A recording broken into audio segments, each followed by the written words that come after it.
ราชรัฐทั่วทุกที่สร้างสรรค์ความสามัคคีผูกมิตรไมตรีต่างชาติทั่วไปงานศิลปะและวัฒนธรรมเผยแพร่ประจำน้อมนำชาวไทยความรักชาติความมั่นคงภายในประชาสนใจได้ฟังรายการจากสวท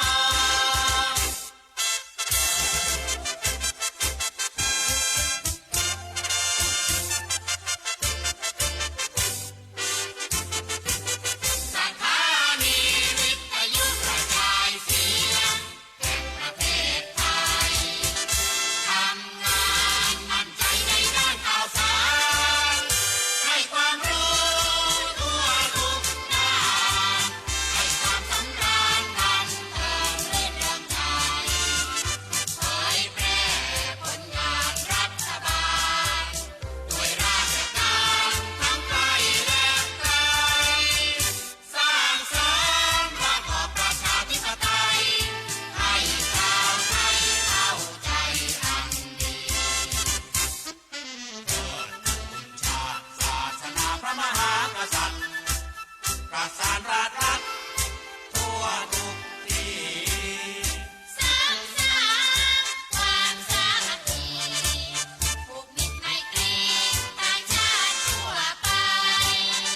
งานศิลปะและวัฒนธรรมเผยแพร่ประจำน้อมนำชาวไทยความรักชาติความมั่นคงภายในประชาสนใจได้ฟังรายการจากสวท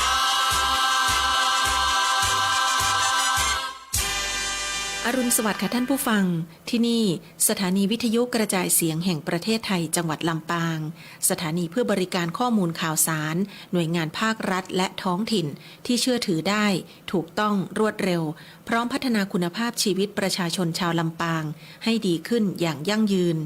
ทำการส่งกระจายเสียงในระบบ FM ความถี่ 97 เมกะเฮิรตซ์ จากอาคารห้องส่งเลขที่ 420 ถนนพหลโยธิน ตำบลหัวเวียง อำเภอเมือง จังหวัดลำปาง ตั้งแต่เวลา 5 นาฬิกาถึง 24 นาฬิกา เป็นประจำทุกวัน มีนางอัญชัน สรลำ เป็นผู้อำนวยการสถานี ช่างเทคนิคประกอบด้วย นายประสานทิมทอง นายแหลมเพชรนันตาแสง นายภูพิงพงศิริแสน ว่าที่ร้อยตรีอาทิตย์วรรณวารี และนายประยุทธ์พงษ์ดวงชมพูสำหรับผู้ประกาศประกอบด้วย นางกาญจนาอินทา นายบรรหารสุยะ นางอัชราพรปวงจันทร์และนางสาวชุติการเหล่าชัยค่ะ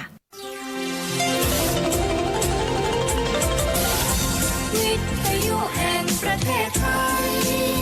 ให้ความรู้คู่ความสุข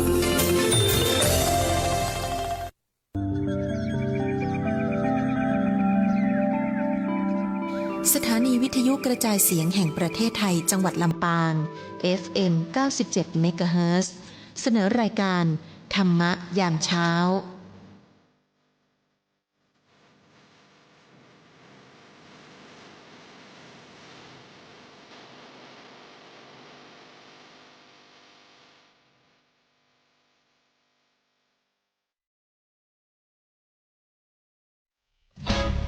ปานาติปาตาเวรมณีอทินนาทานาเวรมณีกาเมมุสาสุราเม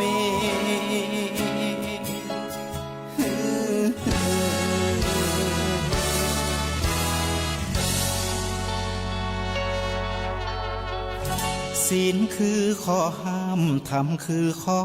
ให้พุทธองค์ตรัสไว้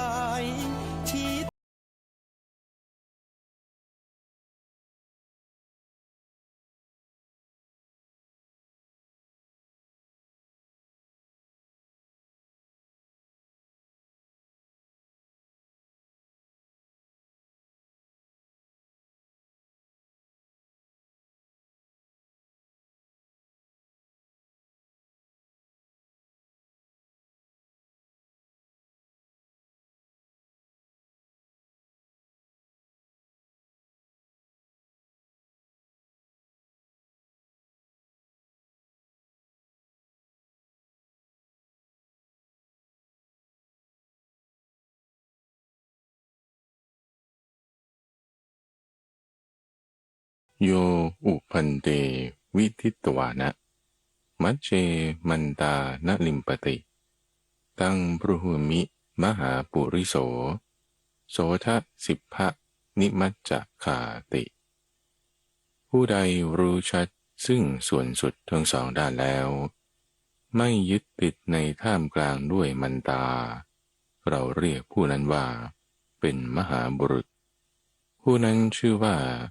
ล่วงพ้นเรื่องร้อยรัดในโลกนี้ได้ในเวลาเป็นยามสุดท้ายแห่งราตรีที่เมื่อท่านผู้ฟัง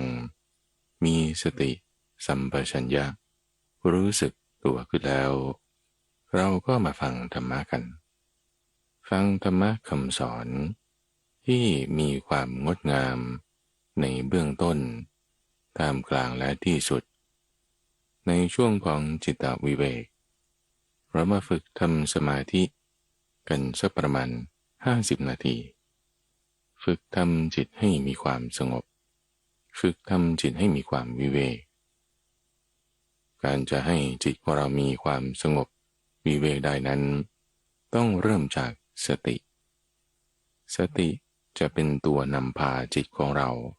ไปสู่ความสงบได้เราต้องรู้ซะก่อนว่าตอนนี้เราอยู่ที่ไหนเราอยู่ที่ไหนเราทำอะไรเราถึงจะไปสู่ที่ที่เราต้องการได้จากที่ที่เราอยู่ไม่ว่าจะเป็นอะไรก็ตามจะไปถึงที่ที่เราต้องการนั่นคือความสงบมีทางสายเดียวเช่นเดียวหนึ่งคือทางที่มีองค์ประกอบอันประเสริฐ8 อย่างมันเริ่มจากการที่ท่านผู้ฟังมีความเห็นแล้วว่าฉันต้องมาฟังธรรมนะฉันต้องมาปฏิบัติธรรมนะ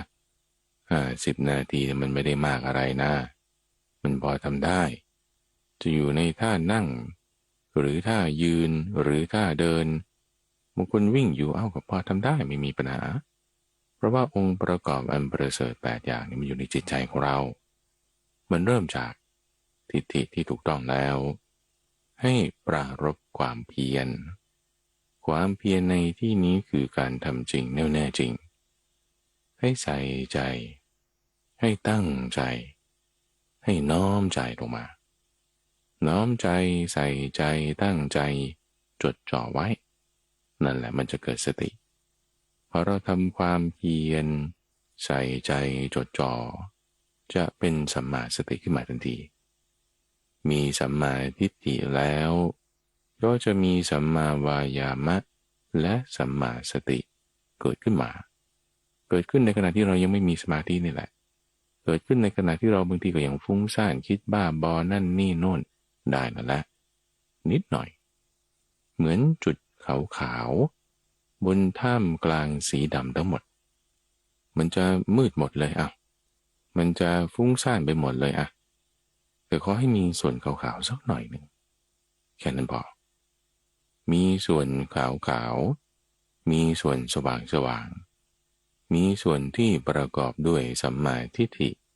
สัมมาวายามะและสัมมาสติให้รู้อยู่นะรู้อยู่สังเกตดูอยู่เอาในที่นี้เราใช้ลมหายใจก็แล้วกันดูอยู่ที่ลมหายใจของเราที่จะฟุ้งซ่านไม่เป็นไรนะ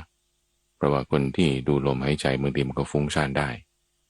เริ่มจากตรงความฟุ้งซ่านความไม่สงบความง่วงหรือความมึนตึงไม่เข้าใจสงสัยยังไงก็แล้วแต่เถอะแต่ถ้าหายใจอยู่นะคุณเริ่มปฏิบัติได้สังเกตดูลมหายใจเฉยๆจะสังเกตยังไงทำอะไรโอเคมีเป็นธรรมดาแต่ขอให้ดูอยู่แล้วมันคิดนั่นนี่ทำไงนั่นแหละไม่เป็นไรคิดก็คิดไปแต่เห็นลมไหมไม่เห็นเราไม่ตายเหรอทำไมหายใจมันตายไปแล้วนะเราก็ต้องหายใจอยู่สิมันถึงยังไม่ตายนี่เอาความที่เรายังหายใจเข้าหายใจออกอยู่ได้นี่แหละเห็นแล้วเมื่อกี้เป็นยังไงต่อไปจะเป็นยังไงอดีตอนาคตเดี๋ยวว่ากันเราเนี่ยเอาปัจจุบันก่อนเอาปัจจุบันว่าเราหายใจเข้าเราหายใจออกอยู่เนี่ยเราดูรู้ได้ไหมหายใจเข้าหายใจออกหายใจเข้าหายใจออกทำให้เป็นธรรมชาติไม่ต้องบังคับไม่ต้องเกรงไม่ต้องแต่งลมแล้วก็ไม่ต้องแต่ง ความที่ร่างกายต้องเกร็งตรงนั้นเกร็งคอเกร็งไหล่เกร็งหลังเกร็งสะโพกเกร็งขานี่ไม่ต้องให้ปล่อยขาสะโพกเอวหลังบ่าไหล่คอแขนและศีรษะอย่างสบายสบายสบายสบายตั้งตัวตรงขึ้นมาก็แล้วกันอย่าค่อมไปข้างหน้าอย่าแอนเอ็นไปข้างหลังให้กายนั้นตั้งตรงมีคอตรงตั้งขึ้นมาได้แค่นี้พอหายใจเข้าหายใจออกเป็นธรรมชาติไม่ต้องบังคับเวลาเราสังเกตลมหายใจก็ไม่ต้องตามลมมันไม่ได้ยากอะไรลองหายใจแรงๆดูสัก2-3 ครั้ง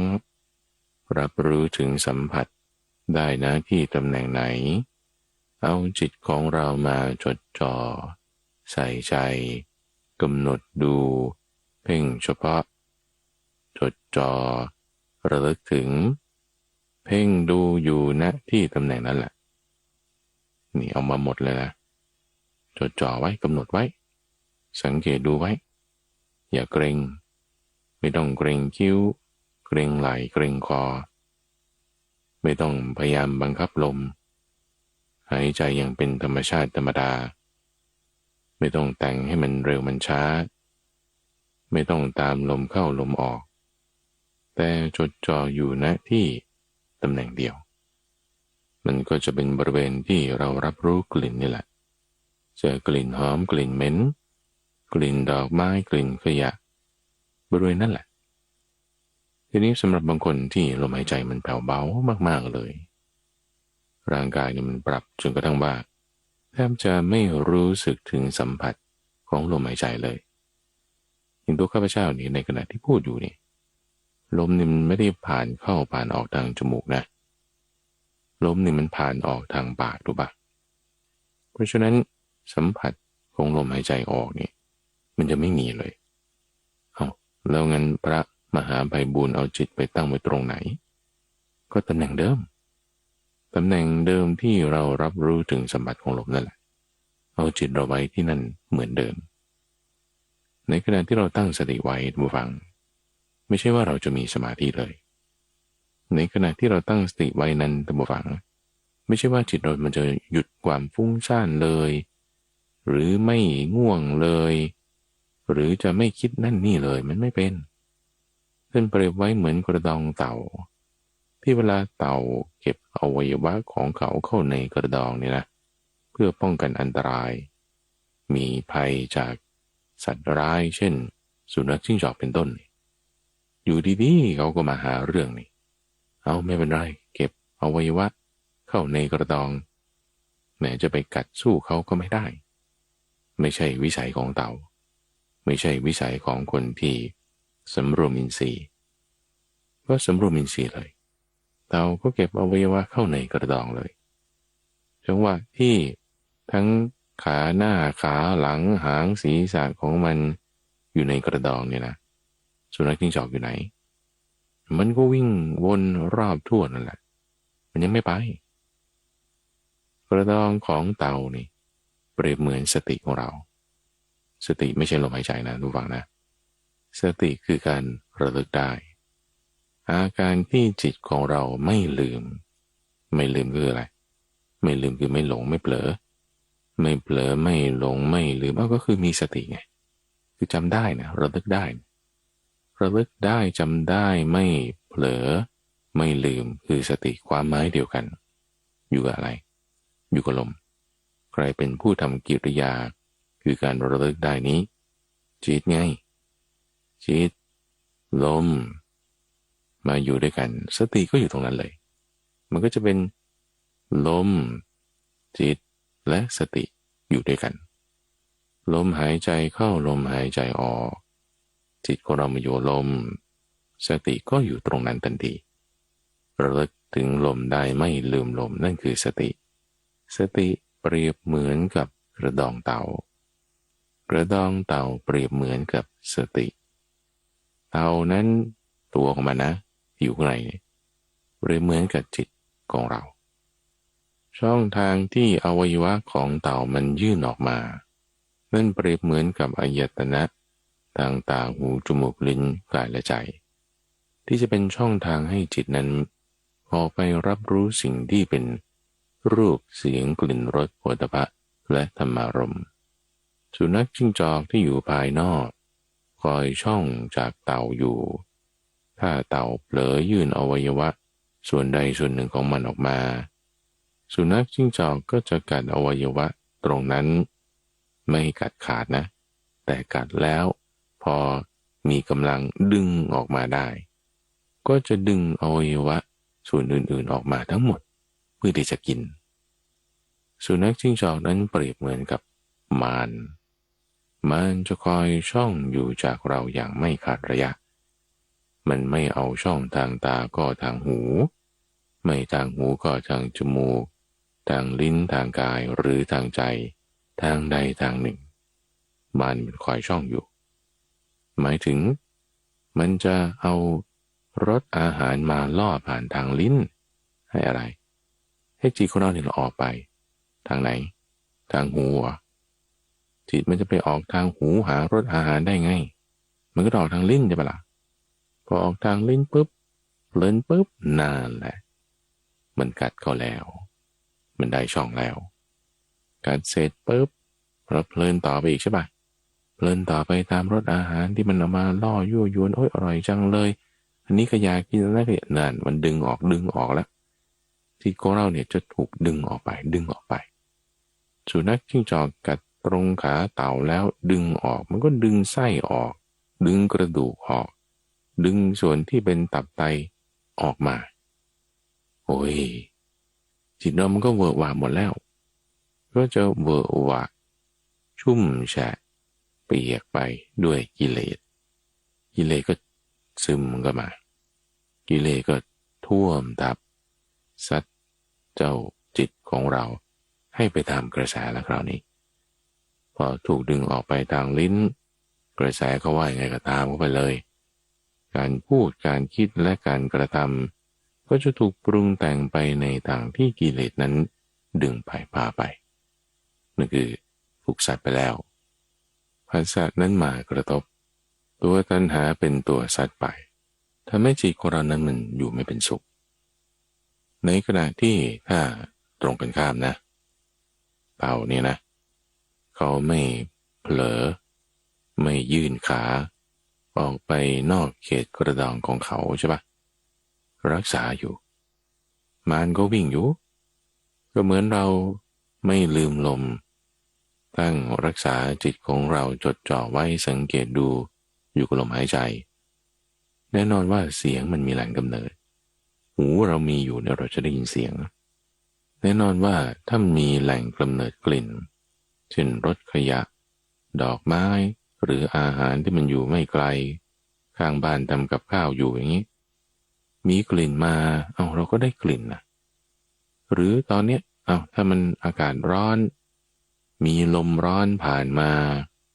หรือบางคนอยู่ในห้องแอร์หรือห้องที่เปิดพัดลมมีลมแอร์ลมพัดลมผ่านมากายของเรามันก็ได้สัมผัสถึงลมเหล่านั้นด้วยและแน่นอนดูฟังก็ถ้าเรามีใจใช่ไหมล่ะแล้วมันมีความคิดนึกอยู่ในช่องทางใจเราก็จะมีความคิดนึกด้วยจิตเรามันจะรับรู้ถึงสิ่งต่างๆเหล่านี้ได้แน่นอนเพราะนั่นเป็นช่องทางของเขาอยู่แล้วเหมือนเต่าหดหัวอยู่ในกระดองเก็บอวัยวะรักษาอวัยวะอยู่ในกระดองเขาจะไม่รู้ว่าสุนัขจิ้งจอกมันอยู่ข้างนอกรู้แน่นอนก็รออยู่นี่แหละเมื่อไหร่มันจะไปเมื่อไหร่มันไปแล้วฉันก็จะได้ยื่นขาหน้าขาหลังออกไปตามเรื่องที่ฉันต้องการจะไปสักทีแต่มันยังไม่ไปก็เก็บไว้เช่นเดียวกันนะทุกฝั่งเราตั้งสติอยู่เนี่ยไม่ใช่ว่าจิตเราจะเป็นสมาธิไม่ใช่ว่าเราจะไม่ได้คิดนึกเรื่องอะไรไม่ใช่ว่าเราจะไม่ได้ยินอะไรเลยนะมันก็ได้ยินเพราะเรามีหูแต่จิตไม่ลืมลมไม่เพลินไปตามเสียงทางหูจุดนี้มันจะเริ่มมีการแยกแยะแล้วท่านผู้ฟังว่าเสียงที่เรารับรู้ได้แต่เราไม่เพลินไปการรับรู้น่ะคือวิญญาณการที่เราไม่เพลินน่ะคือสติก็จึงเป็นตัวแยกวิญญาณออกจากจิตนะท่านผู้ฟังไปทำหน้าที่วิญญาณหมายถึงมันจะ เพลินไปตามวิญญาณที่เกิดขึ้นเพลินไปก็คือเข้าไปยึดถือนั่นเองจิตเข้าไปยึดถือวิญญาณโดยความเป็นตัวตนจิตอาศัยวิญญาณที่เป็นตัวตนขึ้นแล้วมันก็จะไปหาวิญญาณทิฏฐิวิญญาณทิฏฐินั้นคือจุดที่วิญญาณมันจะไปก้าวลงได้วิญญาณเนี่ยจะเป็นตัวเชื่อมนะทุกฝั่งระหว่างสิ่งที่เป็นนามและรูปนามอยู่ข้างหนึ่งรูปอยู่ข้างหนึ่งวิญญาณอยู่ท่ามกลางพอจิตอาศัยวิญญาณแล้วมันซัดเลยนามรูปอะไรต่างๆมันซัดเลยนี่คือเข้าไปเกลือกกลั้วเข้าไปคลุกเคล้าเข้าไปเพลินลุ่มหลงทั้งในสังขารสัญญาเวทนารูปก็ได้รูปเวทนาสัญญาสังขารสี่อย่างนี้เป็นฐานที่ตั้งของวิญญาณหมายถึงวิญญาณมันจะไปรับรู้อะไรได้มันก็รับรู้ในสี่อย่างนั่นแหละอะไรนะที่จะมาหน้าที่อาศัยวิญญาณในการรับรู้จิตนี่แหละจิตเนี่ยมาอาศัยวิญญาณเป็นตัวรับรู้แล้วก็ไปก้าวลงเกลือกกลั้วในรูปด้วยคลุกเคล้าเผลอเพลินในเวทนาด้วยกำหนัดยินดีพอใจในสัญญาด้วยถือเอาเจ้าสังขารปรุงแต่งนี้โดยความเป็นตัวตนด้วยผ่านทางการรับรู้คือวิญญาณเนี่ยมันจึงเป็นตัวเชื่อมอยู่ท่ามกลางระหว่างรูปและนามเพราะมีนามรูปเป็นปัจจัยจึงมีวิญญาณเพราะอาศัยนามและรูปคือสังขารสัญญาเวทนารูปจึงมีวิญญาณมาก้าวลงได้เลยเจ้านามรูปที่มันมีมันก็เพราะอาศัยวิญญาณมาในการรับรู้จิตนั้นรับรู้สิ่งใดสิ่งนั้นก็ปรากฏมีขึ้นแก่จิตไม่รับรู้สิ่งใดสิ่งนั้นมันก็หายไปจากการรับรู้ของจิตมันจึงมีการรับรู้วิญญาณมันจะแยกออกจากจิตด้วยสติเพราะอะไรนะเพราะจิตมันไม่เผลอไงมันมีการระลึกถึงอยู่กับอะไรนะลมหายใจสิลมจิตและสติอยู่ด้วยกันใช่ปะมีการรับรู้ทางเสียงผ่านหูอย่างเงี้ยการรับรู้นั่นคืออะไรวิญญาณนั่นไงวิญญาณก็อันหนึ่งละจิตก็อันหนึ่งละการที่จิตมันจะเพลินไปตามเสียงนั้นตามกลิ่นนั้นตามสัมผัสนั้นมันจะลดลงเบาบางลงนี่เราต้องการตรงนี้เพราะทุกขณะที่เจ้าสุนัขจิ้งจอกวนรอบหนึ่งซ้ายไม่มีช่องวนรอบหนึ่งขวาไม่มีช่องมันจะเริ่มเซ็งเฮ้ช่องอยู่ไหนช่องอยู่ไหนทำไมไม่ได้ช่องเลยเต่านี่นิ่งเลยนิ่งเฉยๆเต่ามันอยู่ในกระดองมันหายใจไหมโอ้มันก็ต้องหายใจสิมันงั้นมันก็ตายแล้วใช่ปะล่ะมันก็ต้องหายใจแต่มันอึดมากไงหายใจนี่นาทีหนึ่งหายใจแค่ครั้งเดียว2 ครั้งนี้ทำได้เต่าอะหรือเป็นหลายๆนาทีกั้นลมหายใจอยู่ในน้ำไม่หายใจเลยมันก็ทำได้เต่าไม่ได้หายใจทางกระดองนะแต่หายใจทางจมูกเหมือนเรานี่แหละเราอยู่ข้างในเนี่ยมันลืมตาไหมโอ้ยแน่นอนเลยมันก็ต้องลืมตาดูสิว่าเจ้าสุนัขจิ้งจอกมันอยู่หรือมันไปแล้วใช่ปะล่ะแต่มันนิ่งเลยสุนัขจิ้งจอกวนไปรอบ1 2 รอบมันก็เริ่มเบื่อขึ้นช่องอยู่ไหนช่องอยู่ไหนเหมือนกันนะทุกฝั่งเวลาที่เราตั้งจิตไว้อยู่กับสติเอาสติเป็นกระดองของจิตของเราแล้วนี่นะไอ้เสียงที่ผ่านมาทางหูนี่มันไม่ได้ช่องคือมันมีช่องหูอยู่ทางเดียวใช่ปะแต่มันไม่ได้จิตของเราไปสุนัขจิ้งจอกมันคอยอยู่แต่มันไม่ได้ขาของเต่าออกไปเราลองช่องทางจมูกดูกลิ่นดูหอมบ้างเหม็นบ้างแต่จิตเราไม่ลืมลมใช่ปะล่ะพอจิตเราไม่ลืมลมนี่มีกลิ่นมากระทบจมูกรับรู้อยู่อันนี้ธรรมดารับรู้อยู่แต่ไม่เพลินตามไปทำไมไม่เพลินนะเพราะไม่ลืมลมไงไม่เพลินคือไม่ลืมคือไม่เผลอไม่เผลอคือมีสติระลึกได้อยู่กับอะไรลมหายใจพอเรามีสติระลึกได้อยู่กับลมนั่นคือไม่เผลอคือไม่เพลินนั่นคือไม่ตามกลิ่นที่ผ่านมาทางจมูกไป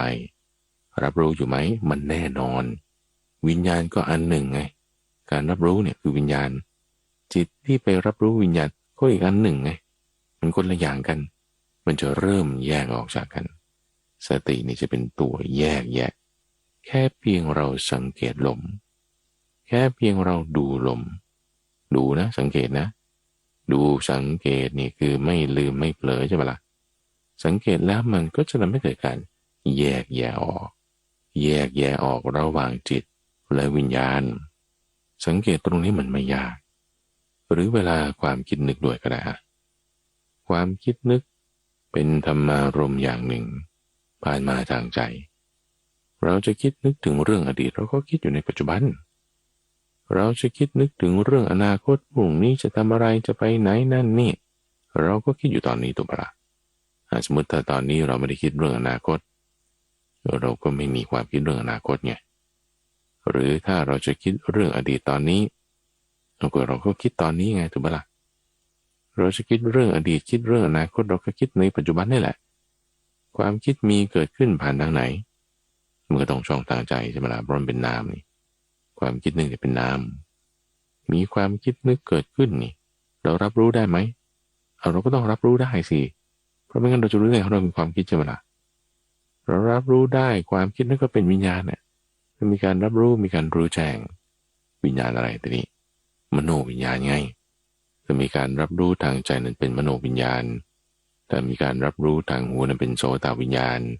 จะมีการรับรู้ทางจมูกนั้นเป็นคานวิญญาณไฟเกิดจากไม้มะม่วงเกิดจากไม้สักเกิดจากไม้ประดู่ก็เป็นไฟเหมือนกันนั่นแหละวิญญาณที่จะเกิดจากเสียงกระทบหูหรือวิญญาณที่เกิดจากธรรมารมณ์กระทบใจก็เป็นวิญญาณเหมือนกันนั่นแหละคนละช่องทางมีการรับรู้ใครไปรับรู้จิตไงจิตมันจะไปรับรู้จิตรับรู้แล้วยังไงจะเพลินไหมถ้าเพลินเผลอก็คือลืมอะไรลืมลมก็แต่ว่าเราไม่ลืมลมล่ะถ้าเราไม่ลืมลมไม่เผลอไม่เพลินมีการรับรู้มาทางความคิดนึกนั่นนี่ก็ไม่เพลินตามไปมาก็มาก็อยู่ดิได้กลิ่นก็ได้กลิ่นมีเสียงก็ไม่ว่าอะไรแต่ไม่เพลินตามไปไม่ตามไปไม่เอาสิ่งนั้นมีอะไรอยู่มีสติอยู่เพราะมีสติอยู่หมายถึงมีกระดองอยู่มีสติอยู่หมายถึงไม่ยื่นขาหน้าไม่ยื่นขาหลังออกไปสุนัขจิ้งจอกเป็นไงมันก็วนไปดิวนไปเดี๋ยวมันก็เบื่อลงเองเบื่อมากเข้าเดี๋ยวมันก็ไปเองเหมือนกันพอเรามีสติไม่เพลินตามไปนะจิตเราเนี่ยนะจิตเราเนี่ยไม่ไปไม่คล้อยไม่เคลื่อนไปทางไหนนะสิ่งนั้นมันก็อ่อนกำลังนะจิตเราจดจ่อเพ่งเฉพาะอยู่กับสิ่งไหนสิ่งนั้นก็มีกำลังนะถ้าเราไม่ใส่ใจไปตามเสียงไม่ใส่ใจไปตามความคิดไม่ใส่ใจไปตามกลิ่นเสียงนั้นกลิ่นนั้นความคิดนั้นมันจะมีอิทธิพลต่อจิตของเราลดลงค่อยๆลดลงจมูกที่รับรู้กลิ่นไม่ใช่ว่าไม่รับรู้อยู่แต่ว่าความเพลินไปความอะไรไปมันลดลงใจไม่ใช่ว่าไม่มีความคิดนึกมันก็มีอยู่แต่พอเราไม่เพลินไปไอ้ความเหนี่ยวรั้งอำนาจที่จะให้เราเผลอเพลินตามไปมันจะลดลงเหมือนจิตใจของสุนัขจิ้งจอกที่พอมันวนหน้าวนหลังซ้ายขวากระโดดขึ้นหลังเต่าอีกโอ้มันไม่ได้ช่องทำไงไม่ได้ช่องฉันก็ไปหากินทางอื่นละวนหน้าวนหลังอยู่งี้มันเสียเวลาทำมาหากินไม่ไปดีกว่ามันก็จะไปแล้วยังไงเต่ารู้ไหมโอ้ยเต่าก็ต้องรู้แน่นอนสุนัขจิ้งจอกไปแล้วหรือยังไม่ไปเพื่อที่ว่ามันจะได้รีแลกซ์ได้ยืดแขนขาได้ไปตามทางที่มันต้องการได้จิตเราก็เหมือนกันนะพอเรามีสติตั้งไว้จิตไม่คล้อยเคลื่อนไปทางอื่นๆได้ยินอยู่เห็นอยู่มีความคิดอยู่แต่ไม่เพลินไปเพราะไม่ลืมลมพอเราไม่ลืมลมไม่เผลอจิตไม่คล้อยเคลื่อนไปทางนั้นสิ่งอื่นเหล่านั้นก็หายไปอ่อนกำลังลงจิตเราอยู่กับลมสติก็มีกำลังมากขึ้นตามกระบวนการของอานาปานสติมันเท่านี้เองดูฟังไม่ได้ยากอะไร อาศัยแค่ว่าเรามีสติอย่างต่อเนื่องอาศัยแค่ว่าเราไม่เผลอไม่เพลินแล้วก็ไม่ต้องบังคับความคิดด้วยนะไม่ต้องบังคับว่าไอ้เจ้าเสียงอย่ามานะธรรมารมณ์อย่าเกิดนะคุณจะไปบังคับสุนัขจิ้งจอกได้ว่าให้มันไปตอนไหนให้มันอยู่ยังไงอยู่ด้านหน้าหรือด้านหลังไม่เลยมันก็ตามเหตุตามปัจจัยที่มันต้องการจะทำแหละเสียงมันก็มีถ้ามีแหล่งกำเนิดเสียงความคิดมันมีอยู่แล้วแต่บอกว่าเราเป็นคนคิดมากเรามีเรื่องนั้นเรื่องนี้ให้คิดนี่ความคิดเนี่ยมันจะพุ่งพล่านขึ้นมาก็มาดิแต่ยังไงไม่เปลินตามไปไม่เผลอทำไมไม่เผลอนะเพราะไม่ลืมลมไม่ลืมลมก็คือมีสติถ้ามีสติอยู่นะจะมีความคิดถึงมีเสียงอะไรเราไม่มีปัญหาเลยทุกอย่างคิดก็คิดไปงานการอะไรก็ทำไปเดินก็เดินไปวิ่งก็วิ่งไปมีสติไม่ลืมลมหายใจอยู่ตลอดไม่ใช่เฉพาะ50-60 นาทีที่เราทำกันอยู่นี่นะทุกฝั่งนะทั้งวันรับประทานอาหารเข้าห้องน้ำพูดคุยกับผู้คนดูสิ่งนั่นอ่านสิ่งนี้จะตาจะหูจมูกลิ้นกายหรือใจยังไงนี่ให้เราไม่ลืมลมอยู่ตลอดพอเรารักษาสติของเราอย่างนี้ได้สมาธิตรงฝั่งมันจะค่อยเกิดขึ้นเหมือนสะสมน้ำทีละหยดลงเนี่ยได้1 กระบวยขึ้นมานะทุกลมหายใจเข้าทุกลมหายใจออกเนี่ยเป็นการสะสมสติจิตที่มีสติเป็นฐานที่ตั้งมันจะไม่คล้อยเคลื่อนไปตามสิ่งอื่นที่ผ่านมาผ่านไปจิตไม่คล้อยตามไปมันก็จะระงับลงจากมุมมองของจิตเราไม่ใช่ว่ามันไม่มีเสียงนะแต่การที่จิตจะออกไปช่องทางหูผ่านทางการรับรู้วิญญาณมันลดลงแล้วเพราะเราไม่เพลินไปตั้งแต่แรกน้ำทีละหยดลงกำลังสติมีมากขึ้นมีเสียงเราก็ไม่ได้ยินแต่จิตเราไม่ไปทำหน้าที่ในการรับรู้ก็เหมือนเวลาเรานอนหลับหรือว่าอ่านหนังสือหรือว่าสังเกตจดจ่ออยู่กับเรื่องใดเรื่องหนึ่งเนี่ยแม่เรียกบ้างหรือใครเรียกบ้างแล้วมีเสียงเกิดขึ้นเรามีหูแต่เราไม่ก็ได้ยินไม่ได้สังเกตดูจดจ่อกับเรื่องนั้นเหมือนเวลาคุณไปทำงานในคอฟฟี่ช็อปอย่างนี้มีเสียงออเดอร์มีเสียงคนคุยจอกแจ๊กเป็นแบ็กกราวด์เงี้ยเราไม่ได้ใส่ใจฟังเราก็จดจ่ออยู่กับงานที่เราทำเนี่ยมันไม่มีวิญญาณทางหูคือโสตวิญญาณทั้งนั้นที่มีเสียงและหูด้วยจนกว่าว่าจิตของเรามันจะคล้อยเคลื่อนไปสนใจมันก็จะเกิดโสตวิญญาณขึ้นจิตก็ไปทำหน้าที่ในการรับรู้จุดนั้นได้ไอ้ที่ว่าเราจะฝึกจิตให้ถึงจุดนั้นก็เริ่มจากสตินี่แหละเริ่มจากสติสิ่งเหล่านั้นระงับลงจิตมันไม่ได้คล้อยเคลื่อนตามไปจิตก็จะมีความสงบระงับแล้วมันเป็นอะไรระงับไปเรื่อยๆมันก็เป็นสมาธิไงมันก็จะเป็นอารมณ์อันเดียวท่านว่าสมาธิคือความที่จิตเป็นอารมณ์อันเดียวจิตเป็นสมาธิเลยสัมมาสมาธิก็จะเกิดขึ้นได้สำหรับคนที่มีสัมมาสติมีสัมมาสติตอนนั้นยังไม่เป็นสมาธิมีสติกำลังเพิ่มขึ้นมันจึงเป็นสมาธิขึ้นมามีสมาธิแล้วรักษาไว้เลยทุกฝั่งรักษาไว้ทีนี้บางทีนั่นนี่โน่นใช่ป่ะเราเดินทางเรากินอาหารมันเลยเผลอบ้างอะไรบ้างสมาธิมันก็อ่อนกำลังลงเพราะจิตที่มันจะสงบอยู่ระงับอยู่เนี่ยมันไม่ละเดี๋ยวมันก็ไปคุยบ้างฟังบ้างอ่านบ้างทำงานบ้างแต่ว่าก็ไม่ลืมลมก็แล้วกันนะ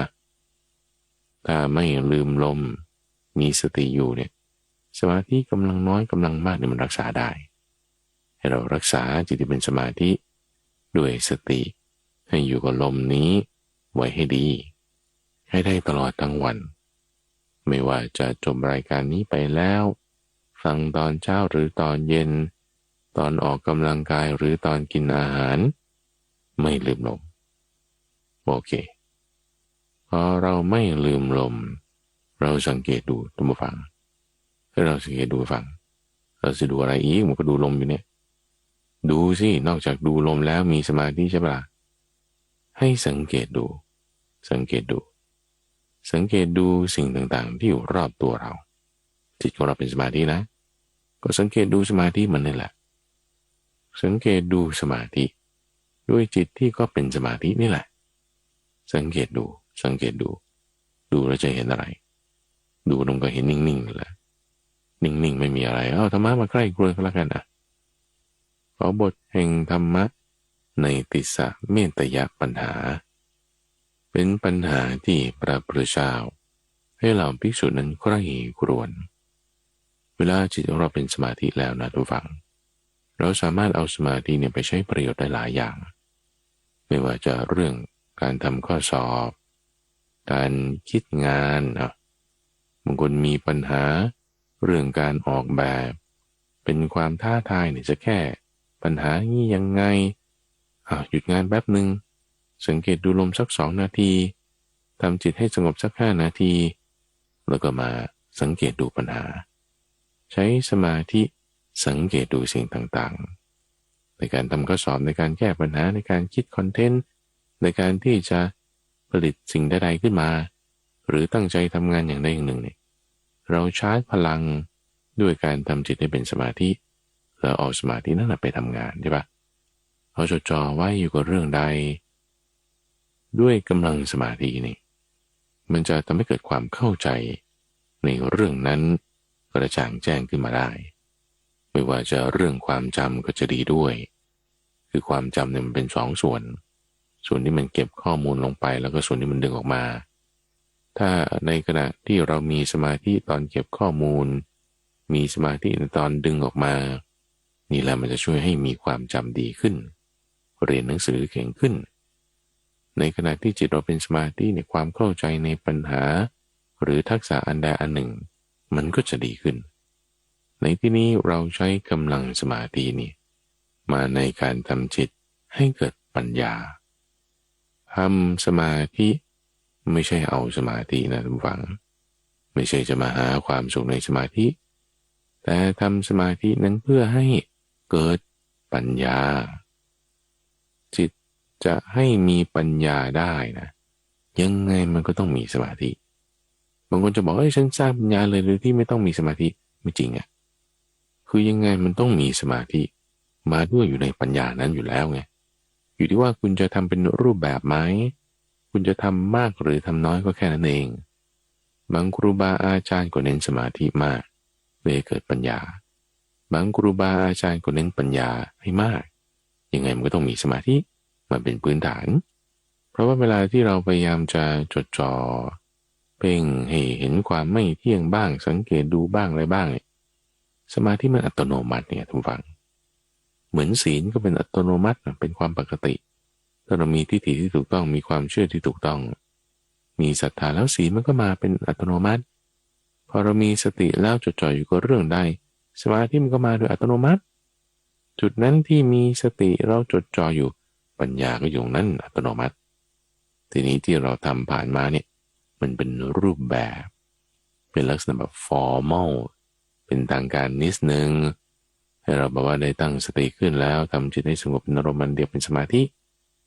เราไม่ได้จะเอาตรงนี้ด้วยซ้ำนี่เป็นทางผ่านเฉยๆสิ่งที่เราจะเอานี่คือตรงปัญญาเราเอาธรรมะข้อนี้มาใกล้กรวนในธรรมะที่จะทำให้เราถึงนิพพานสมาธินะอย่างที่ว่ามาใช้งานได้หลายอย่างหนึ่งอย่างที่มีประโยชน์มากๆเลยที่พระพุทธเจ้าสอนว่าให้จงนำไปใช้เนี่ยคือนำมาใช้แล้วตัดอาสวะกำจัดกิเลสออกไปจากจิตให้จิตเนี่ยหลุดพ้นอยู่เหนือจากสภาวะต่างๆได้จิตของเราที่มันจะมักคล้อยเผลอเพลินไปตามสิ่งต่างๆเนี่ยเพราะมันมีกิเลสอยู่เพราะมันมีตัณหาซึมซาบแฝงอยู่ทำไมมันถึงมีตัณหาแล้วเราไม่เห็นจะรู้เลยว่ามันมีอวิชชากลุ่มอยู่ด้วยทำให้เราไม่รู้ไม่เข้าใจพอจิตของเรามันมีอวิชชาความไม่รู้ไม่เข้าใจมันก็มักจะเผลอเพลินตามไปกิเลสก็ตามมาจิตก็จะมีความเศร้าหมองจิตที่มีกิเลสแล้วมันจะปรุงแต่งความคิดก่อนด้วยอำนาจของอะไรร้อนหิวหรือมืดล่ะ ร้อนกว่าโทสะหิวกว่าราคะมืดกว่าโมหะจะปรุงแต่งทางความคิดทางวาจาหรือทางใจมันก็ไปตามอำนาจราคะโทสะโมหะถ้าจิตเป็นอย่างนั้นแน่นอนว่าหิวร้อนหรือมืดเนี่ยนะมันก็ตอบสนองตามภาษาแน่นอนจะให้มันอยู่นิ่งๆเนี่ยมันจะไม่ได้ละตัณหาเนี่ยมันจะเป็นตัวเชื่อมกันไงระหว่างตัวเชื่อมระหว่างภายในภายนอกเป็นตัวที่จะผลักดันจิตออกไปให้ไปตามภาษาท่านถามอย่างนี้บอกว่าผู้ใดรู้ชัดซึ่งส่วนสุดทั้งสองด้านไม่ยึดติดในท่ามกลางเราเรียกผู้นั้นว่าเป็นมหาบุรุษผู้นั้นชื่อว่าล่วงพ้นเรื่องร้อยรัดส่วนสุดสองด้านคืออะไรนี่ไงเรากำลังอยู่มันอยู่นี่ด้านหนึ่งก็คือภายในจิตของเราที่อยู่ในช่องทางใจอีกด้านหนึ่งก็เป็นรูปเสียงกลิ่นรสผลภัณฑ์ธรรมารมณ์นั่นคืออายตนะภายนอกอายตนะภายในภายนอกรวมกันไปเลยก็ได้เรียกว่าผัสสะจิตของเราก็จะไปออกหาสิ่งที่เป็นผัสสะมันทำไมถึงชอบออกไปหานะก็อย่างที่บอกเมื่อกี้แล้วจิตมันมีอวิชชาอยู่จิตมันมีอวิชชามันก็จะเหนียวหนืดคล้อยเคลื่อนไปตามเสียงถ้ามันดังหน่อยจมูกถ้ามันมีกลิ่นที่แหมมันน่าดมหน่อยหรือ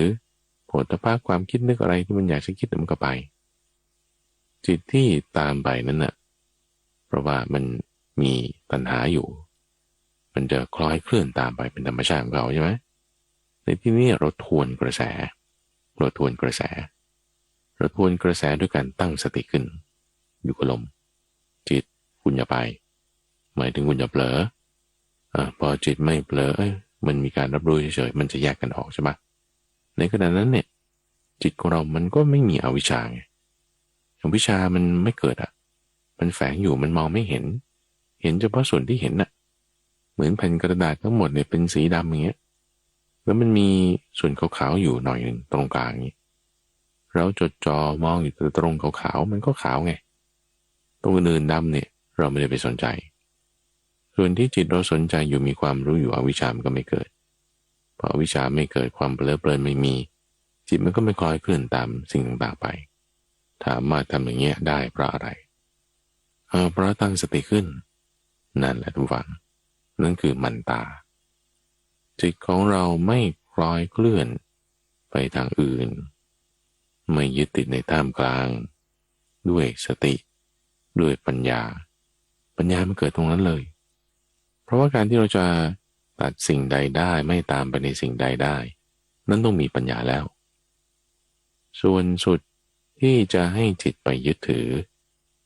ข้างนี้บ้างแล้วก็ข้างโน้นบ้างเชื่อมกันด้วยเจ้าตัณหาพอตัณหามันเบาบางลงพอจิตของเรามีสติมากขึ้นสิ่งที่จะทำให้จิตคล้อยเคลื่อนตามไปนั้นก็หมดไม่มีจิตพอไม่เคลื่อนคล้อยไปตามนี่ดีละเป็นมหาท่านเรียกเป็นจิตที่มีกำลังเป็นมหาแล้วจิตที่มีกำลังแบบนี้ดีไหมดีแน่นอนเวลากิเลสมันจะรัดรึงเราเนี่ยนะธรรมชาติของมันต้องสองทางเสมอไม่งั้นมันจะไม่มีที่ดึงมันจะไม่มีที่รัดมันรัดด้านนี้ด้วยรัดด้านโน้นด้วยนี่ท่านจึงเปรียบไว้เหมือนกับสุดโต่งสองข้างไงมันจะมีสองฝั่งเสมอสองฝั่งนี่180 องศาเนี่ยไม่ใช่ด้านเดียวนะสองฝั่งด้านโน้นก็ด้วยสองฝั่งไอ้ตรงมุม270ก็ด้วยสองฝั่งตรงมุม90ก็เอาสองฝั่งทั้ง360 480 550นี่ไม่ใช่ให้หวยนะแต่มันเอาเราทุกด้านระวังให้ดีจิตอย่าเผลอให้อยู่กับลมมีภาษาใดๆเกิดขึ้นแล้วไม่เผลอตามไปใครกรวนข้อนี้มันจะมีส่วนสุดสองข้างเสมอไม่ว่าจะเป็นอดีตหรืออนาคตบางทีเราคิดเรื่องอดีตบางทีเราคิดเรื่องอนาคตโนไม่ตามไปอยู่กับอะไรอยู่กับลมจิตทำไงถึงจะไม่ตามสติลูกสติดึงสติมาสติแล้ว ตรงนั้นแหละคือปัญญาปัญญามันจะเกิดขึ้นก็ตรงสติตรงสมาธิปัญญาที่เราเห็นว่าโอเคนั่นไม่ตามก็ได้ไอ้ที่ว่าจะไม่ตามมันก็ได้นั่นแหละคุณวางไงที่เราจะไม่เผลอไปตามเสียงตามความคิดนึกคุณวางตรงนั้นไงวางตรงนั้นแล้วมาจดจ่อยกับตรงนี้ตรงนี้คือตรงไหนตรงลมตรงด้านที่เราเห็นลมนั่นคือสติสมาธิตรงด้านที่เราปล่อยสิ่งนั้นมานั่นคือปัญญาฟังอีกทีนะเพราะกิเลสมันเอาเราสองทางเสมอถูกปะด้านหน้าด้วยด้านหลังด้วยกิเลสมันเอาเราสองทางเสมอไม่ด้านนี้ก็ด้านโน้นสุดตรงสองข้างเวลาเราจะกำจัดมันก็ต้องสองทางด้วยเหมือนกันสติปัญญาต้องมาด้วยกันสมถะวิปัสสนาต้องมาด้วยกันมีดพอผ่าอะไรออกปุ๊บมันก็จะแบ่งเป็นสองส่วนจากที่เป็นหนึ่งส่วนมันก็กลายเป็นสองส่วนขึ้นมามันต้องมีสองทางเสมอเวลาจิตเราจดจ่ออยู่กับเรื่องใดเรื่องหนึ่งเช่นลมหายใจเป็นต้นในที่เราไม่เผลอไปไม่เพลินไปด้านนั้นมันก็เกิดปัญญาขึ้นทันทีเพราะเราวางได้เวลาเราตั้งสติไว้อยู่กับลมหายใจนั่นคือเป็นสมถะแล้วและพิจารณาเห็นสิ่งต่างๆโดยความเป็นของไม่เที่ยงจิตเราจะแยกออกนั่นคือตัดด้วยปัญญาแยกออกจากจิตของเราแล้วก็นั่นก็ส่วนหนึ่งจิตเราก็ส่วนหนึ่งกิเลสที่มันหลุดออกไปก็ส่วนหนึ่งจิตเราก็ส่วนหนึ่งมันก็ออกเป็นสองส่วนเสมอใครกุเรนตาไม่ดีนะระวังนะเวลาเราเอามีดหั่นผักหนึ่งชิ้นมันก็กลายเป็นสองชิ้นขึ้นมาสมมติคุณหั่นตรงปลายๆมันก็เป็นชิ้นเล็กๆตรงปลายๆที่เหลือมันยังเป็นชิ้นใหญ่อยู่ไอ้ชิ้นใหญ่ๆเนี่ยมันชิ้นหนึ่งเราหั่นลงไปอีกมันก็กลายเป็นสองชิ้นใช่ปะล่ะเราหั่นลงไปอีกก็กลายเป็นสี่ชิ้นไงไปเรื่อยๆไปเรื่อยๆนั่นเพราะว่าปัญญาเนี่ยมันตัดออกจะมีสองด้านเสมอเวลาเราตั้งปัญญาขึ้นด้วยสติเวลาเราตั้งวิปัสสนาขึ้นด้วยสมถะก็จะมีสิ่งที่หลุดออกไปจากจิตของเรานั่นคือกิเลสกิเลสมันมีตามธรรมชาติของมันอยู่แล้วจากการที่มีภาษามากระทบจิตของเราพอกิเลสมันออกมาเวลาเราตัดมันออกไปเราอย่าเอาเก็บมันมาใช้อีกคือบางคนนั่งทำสมาธิดีอยู่จิตก็สงบดีอยู่แต่พอถึงบ้านหรือนั่นนี่ก็โกรธขึ้นอีกไม่พอใจอีกแม่ควรมาฝึกเป็นทำสติฝึกสมาธิเนี่ยนะมันเป็นบัณฑิตแล้วนะแต่บัณฑิตนี่บางทียังขี้โกรธอยู่บัณฑิตนี่บางทีขี้กลัวอยู่บัณฑิตนี่บางทีขี้ขลาดอยู่เนี่ยมันขี้มากมันก็ไม่ดีแล้วบัณฑิตมันก็จะกลายเป็นบัณฑิตที่ไม่ดีนะไม่ดีเป็นบัณฑิตแล้วมันก็ควรจะดีๆถูกปะเป็นบัณฑิตก็อย่างโง่อย่าเป็นคนพาลอย่ากลายเป็นคนพาลแบบนั้นเป็นบัณฑิตที่มันดีๆอยู่แล้วเพราะฉะนั้นคนที่เป็นบัณฑิตก็อย่าโกรธจะไม่โกรธได้ก็รักษาสติให้ดีรักษาสติให้ดีไม่เอาความโกรธนั้นมาใช้ไม่เอาเครื่องมือมารมาใช้สติมันก็มีแต่เราไม่เอามาใช้ไงหลุดไปก็หลุดไปพอเราไม่เอามันมาใช้ที่มันมีอยู่ตามธรรมชาตินะไอ้ที่มีอยู่มันก็จะอ่อนกำลังด้วยที่ไม่มีมันก็เข้าไม่ได้ด้วยเพราะเราไม่เอามันมาใช้ไงเลยที่คุณเอามาใช้เนี่ยเอามาใช้ว่าอะไรเพราะตัณหามันพาไปอยากให้เป็นอย่างนี้ไอ้อย่างนี้เนี่ยคืออนาคตนั่นคือส่วนหนึ่งไอ้ที่เราอยู่มันเป็นอีกอย่างหนึ่งไงมันคือปัจจุบันบ้างอดีตบ้างนี่เป็นอีกอย่างอยากให้มันเป็นอย่างนั้นมันเชื่อมกันเลยทุกฝังเชื่อมกันด้วยความอยากนั้นกลายเป็นสุดตรงสองข้างแหละเชื่อมกันด้วยเจ้าตัวตัณหา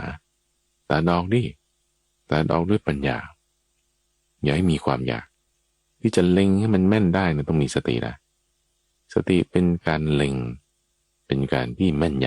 ำฝันลงไปให้คมให้ขาดนี่คือปัญญากำลังที่จะฟันไปให้มันมีมากชั่วเดียวขาดนี่คือสมาธิแต่ถ้ามันเหนียวเนี่ยชั่วเดียวมันไม่ขาดไงถ้ามันเหนียวก็ฟันซ้ำลงไปฟันซ้ำลงไปถ้าไม่โดนที่เดิมมันก็เสียกำลังเปล่าๆเสียความคมของมีดอีกก็ต้องฟันซ้ำเล็งให้ดีนั่นคือสติมีก็ต้องคมแข็งนั่นคือปัญญากำลังที่แสดงลงไปนั่นคือสมาธิตัดกิเลสที่อยู่ในจิตใจของเราความยึดถืออารมณ์ความรู้สึกอะไรต่างๆปาดออกลอกออกขูดออกตัดทิ้ง ไม่ใยดีอย่าไปเยื่อใยมันสิ่งเหล่านี้จะทำให้จิตของเราเอาเครื่องมือของกิเลสมาใช้แต่ทำให้จิตของเรานั้นมีความเผลอมีความหลงมีความโกรธมีความหิวปล่อยมันออกมาซะไม่เอามาใช้อะไรเราก็ไม่เอาดูฟังสุขเวทนาบางทีมันเกิดขึ้นนะนั่งอยู่เฉยๆเนี่ยก็มีสุขใช่ไหมล่ะสุขในภายในนั่นเราก็ไม่เอาแต่บางทีมันปวดหลังปวดเอวบ้างนะก็มีทุกข์ใช่ไหมล่ะ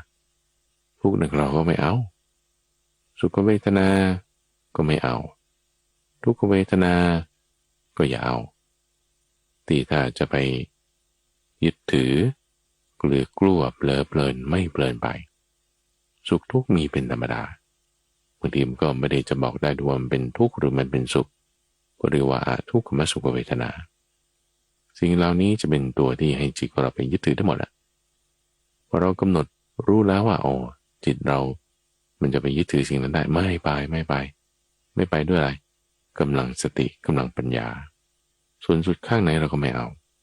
จะเป็นด้านสุขจะเป็นด้านทุกข์ก็คืออยู่เหนือสุขอยู่เหนือทุกข์ได้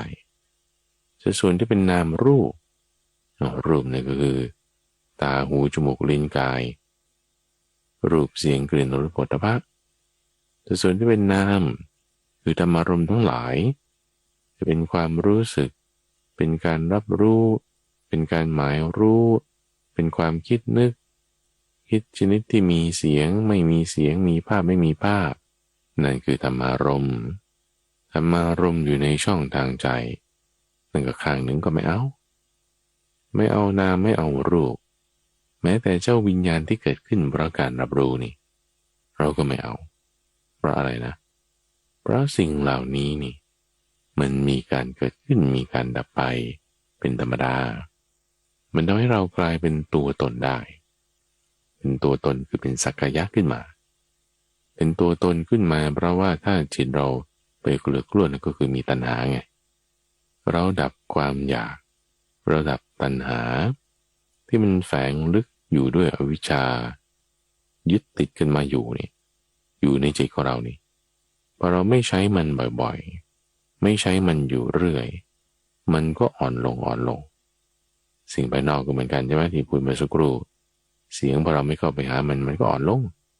จริงๆแล้วที่ข้างนอกอ่อนลงข้างในก็อ่อนลงอำนาจของตัณหาอำนาจของกิเลสอำนาจของอวิชชาก็อ่อนลงหรืออะไรสตินั่นแล้วมีกำลังมากขึ้นปัญญานั่นแหละมีกำลังมากขึ้นสติมีกำลังมากขึ้นปัญญามีกำลังมากขึ้นอวิชชาตัณหากิเลสอ่อนแรงลงจิตที่เป็นอย่างนี้ซ้ายก็ไม่เอาขวาก็ไม่เอานามรูปก็ไม่เอาส่วนสุดข้างในก็ไม่เอาสุขทุกข์เหนือแล้วเหนือสุขเหนือทุกข์ไม่เอาจะเป็นอดีตอนาคตแม้ปัจจุบันก็ไม่เพลินไปในอดีตอนาคตไม่เพลินไปในปัจจุบันนี่เราเพลินไม่ได้นะจริงๆที่เราเพลินไปในอดีตก็เพราะเราเพลินอยู่กับปัจจุบันในความคิดเรื่องอดีตอนาคตนั่นแหละ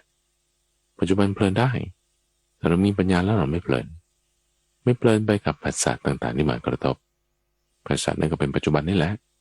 จะเป็นผัสสะความคิดจะเป็นผัสสะคือเสียงไม่เพลินไปตั้งจิตอยู่ได้ด้วยสติสัมปชัญญะอำนาจของเจ้าอวิชชาอ่อนลงวิชชาคือความรู้กระจายมากขึ้นเพราะความจางคลายไปท่านใช้คำนี้จางคลายไปจนกระทั่งมันดับไปของเจ้าอวิชชาพอมีความจางคลายดับไปของเจ้าอวิชชาแล้วจิตของเรานี่มันจะสบายมันจะไม่ต้องไปปรุงแต่งตามเงื่อนไขปัจจัยต่างๆที่ผ่านมาต่างตาต่างหูเราจะไม่เพลินเผลอปรุงแต่งไปตามดังนั้น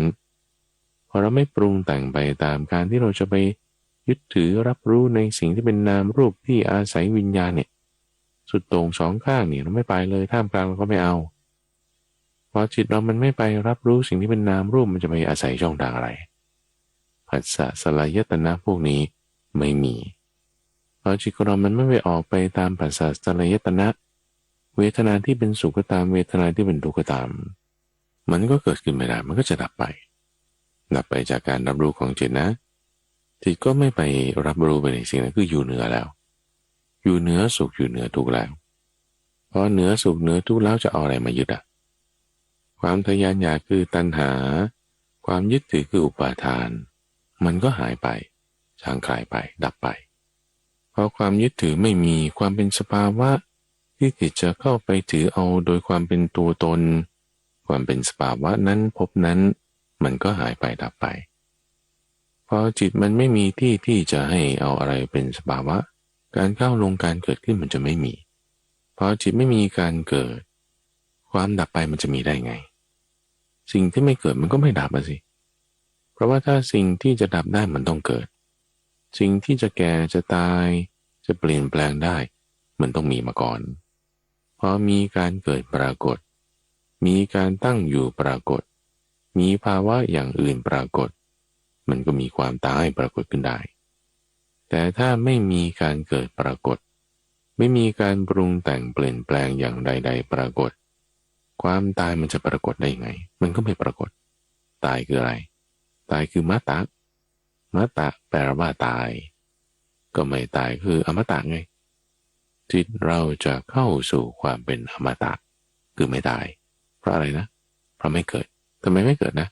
เอาก็เพราะว่ามันไม่ได้เข้าไปยึดถือในส่วนสุดสองข้างไงอยู่เหนือสุขอยู่เหนือทุกข์อยู่เหนือการปรุงแต่งอยู่เหนือนามอยู่เหนือรูปอยู่เหนือวิญญาณอยู่เหนือสังขารอยู่เหนืออวิชชาเลยอวิชชาตัณหากิเลสไม่เอาก็คืออยู่เหนือจากมันแล้วสบายแล้วนี่ถึงจะเรียกว่าเป็นมหาจากที่อวิชชามันครอบงำทุกสิ่งทุกอย่างนี่จิตเรานี่อยู่เหนือจากมันละอยู่เหนือจากอวิชชาด้วยความรู้คือวิชาด้วยความรู้คือวิชาที่พระพุทธเจ้าท่านมอบไว้ให้เป็นธรรมะอันนี้เราอยู่เหนือสุขเราอยู่เหนือทุกข์จิตเราสงบนี่รักษาไว้ให้ดีท่านฟังเพราะบางทีมันอาจจะกลับกำเริบได้กลับกำเริบนี่ก็คือว่าถ้ามีภาษาอะไรมาแรงๆกระทบบางทีเราก็เลอไปลืมไปตอนนี้เป็นโปรโมชั่นนะเรามี60นาทีอยู่ด้วยกันเป็นช่วงเวลาที่เราจะทำจิตให้สงบดีมากเลยอยู่ด้วยกันทำจิตให้สงบช่วงนี้รักษาได้อยู่เหนือสุขอยู่เหนือทุกข์พอหมดรายการแล้วก็รักษาให้ดีต่อไปด้วยระวังมันกลับกำเริบแล้วทำไงอย่ากลายเป็นบัณฑิตลืมตัวอย่ากลายเป็นบัณฑิตขี้โกรธอย่ากลายเป็นบัณฑิตสมซ้อแต่ให้เป็นบัณฑิตไม่ลืมตัวคือมีสติปัญญาให้เป็นบัณฑิตที่มีเมตตาไม่โกรธให้เป็นบัณฑิตที่มีอุเบกขามีจิตไม่เศร้าหมองทำได้แน่นอนผู้ฟังเราจะรักษาจิตให้มีลมหายใจอยู่ตลอดทั้งวันเราหายใจอยู่ทั้งวันทำไมเราจะมีสติอยู่อารมณ์ไม่ได้สิทำได้ไล่มาเลยตั้งแต่พระพุทธเจ้าทำได้เหล่าพระอรหันต์60-80รูปทำได้เหล่าโสดาบันทำได้อุบาสกอุบาสิกาทำได้หมดอยู่ที่ว่าเรามีความเพียรเราใส่ใจเอาไว้ตรงฝั่งรักษาจิตของเราที่เป็นสมาธินี้ไว้ให้ดีในช่วงของจิตตวิเวกที่ท่านผู้ฟังจะได้ฝึกทำสมาธิที่เป็นรูปแบบเราอาศัยวิธีการปฏิบัติตามที่พระพุทธเจ้าสอนมีหลักฐานปรากฏขึ้นในคัมภีร์เป็นปัญญาเป็นความรู้เป็นความเข้าใจที่ท่านบอกต่อส่งผ่านมาในรูปของคำสอนพอเราเอาคำสอนเหล่านี้มาปฏิบัติเราก็จะเป็นผู้ที่มีส่วนแห่งปัญญานั้นมีส่วนแห่งความเพียรมีส่วนแห่งความรู้นั้นเกิดขึ้นในจิตใจของเราขอให้ท่านผู้ฟังได้เป็นผู้ที่มีส่วนแห่งปัญญาของพระพุทธเจ้าที่ท่านได้ส่งผ่านต่อมาให้เราจะเป็นผู้มีส่วนแห่งปัญญานั้นก็ด้วยการทำด้วยการปฏิบัติให้เข้าสู่จิตใจขอให้ท่านผู้ฟังนั้นสามารถที่จะทำที่จะปฏิบัติตามสิ่งที่ท่านสอนไว้ให้ได้ช่วงของจิตตวิเวกนั้นจะมาพบกับท่านผู้ฟังเป็นประจำในทุกวันอังคารตั้งแต่เวลา 5:00 ถึง 6:00 น.ทางสถานีวิทยุกระจายเสียงแห่งประเทศไทย ในรายการธรรมรับอรุณท่านสามารถติดตามรับฟังได้ในเครือข่ายของกรมประชาสัมพันธ์ตามช่วงเวลาต่างๆในรายการธรรมรับอรุณนี้ก็จัดโดยมูลนิธิปัญญาภาวนาซึ่งมีข้าพเจ้าพระมหาไพบูลย์อภิปุณโญเป็นผู้ดำเนินรายการเราพบกันใหม่ในวันพรุ่งนี้เจริญพร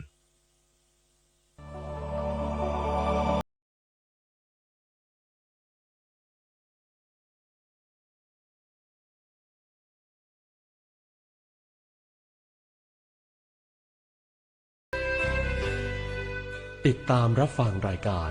ธรรมรับอรุณได้เป็นประจำทุกวันทางสถานี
สถานีวิทยุกระจายเสียงแห่งประเทศไทยและเครือข่ายทั่วประเทศเสนอข่าวต้นชั่วโมงรู้เร็วรู้จริงเกาะติดทุกสถานการณ์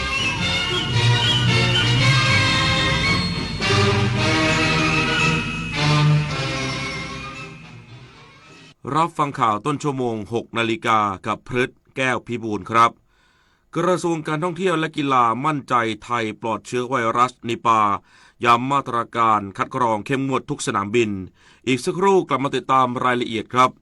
8 กุมภาพันธ์นี้ทุกเสียงคือพลังอย่าลืมไปใช้สิทธิ์เลือกตั้งสมาชิกสภาผู้แทนราษฎรและออกเสียงประชามติ ตั้งแต่เวลา 8 นาฬิกาถึง 17 นาฬิกาณหน่วยเลือกตั้งที่มีชื่อตรวจสอบรายชื่อผู้มีสิทธิ์ได้ที่ www.ect.go.th แอปพลิเคชัน Smart Vote หรือสายด่วน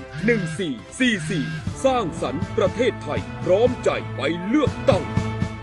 พี่ครับเกมนี้บอกว่าแค่ลง10 บาทก็ได้แล้วผมจะกดแล้วนะ เดี๋ยวก่อนเกมแบบนี้หลอกเด็กนะ ผมแค่7 ขวบจะโดนหลอกด้วยเหรอแต่เล่นเป็นนะโหลดเป็นด้วย ก็นี่ไงเพราะเด็กสมัยเนี้ยเข้าถึงสมาร์ทโฟนเร็วมากแถมยังเล่นเกมเก่งแบบน้องพี่นี่แหละหยุดคิดถามเช็คถ้าเป็นเกมที่ต้องโอนเงินก่อนหรือชวนให้เล่นได้เงินง่ายๆอย่าเชื่ออย่าโหลดร่วมกันสอดส่องบุตรหลานปกป้องจากเกมออนไลน์หลอกลวงและภัยจากมิจฉาชีพแสนอาลัยสมเด็จพระพันปีหลวงไทยทั้งปวงหมองหม่นกลร่ำให้ พระผู้เสด็จสู่ฟ้าสวรรคาลัยแนบดวงใจตามพระบาททุกชาติภพปวงประชาน้อมสำนึกในพระมหากรุณาธิคุณเป็นล้นพ้นอันหาที่สุดมิได้ ข้าพระพุทธเจ้าคณะผู้บริหารข้าราชการและเจ้าหน้าที่สถานีวิทยุกระจายเสียงแห่งประเทศไทยกรมประชาสัมพันธ์เลือกตั้งทั้งทีต้องไม่ให้พลาด3 สี3 บัตรเข้าใจให้ครบก่อนเข้าคูหาสีเขียวเอาไว้เลือกตั้งสสแบบแบ่งเขตสีชมพูเอาไว้เลือกพรรคเลือกนโยบายที่คุณชอบและสีเหลืองเอาไว้ออกเสียงประชามติ1 เสียงของคุณมีความหมายต่อประเทศจำสีให้ได้ใช้สิทธิ์ให้ครบ8 กุมภาพันธ์นี้ออกไปใช้สิทธิ์พร้อมกันอนาคตไทยเริ่มจากการเลือกของคุณปลัดกระทรวงการท่องเที่ยวและกีฬามั่นใจไทยปลอดเชื้อไวรัสนิปาย้ำมาตรการคัดกรองเข้มงวดทุกสนามบินสร้างความเชื่อมั่นนักท่องเที่ยวนางสาวณัฐยาทวีวงศ์ปลัดกระทรวงการท่องเที่ยวและกีฬายืนยันว่าขณะนี้ประเทศไทยยังไม่พบการแพร่ระบาดของเชื้อไวรัสนิปาโดยรัฐบาลได้ยกระดับมาตรการคัดกรองผู้เดินทางจากต่างประเทศอย่างเข้มงวดณด่านควบคุมโรคและท่าอากาศยานทุกแห่งทั่วประเทศจากการประสานงานร่วมกับกรมควบคุมโรคและสำนักงานตรวจคนเข้าเมืองได้มีการเพิ่มระบบเฝ้าระวังทาง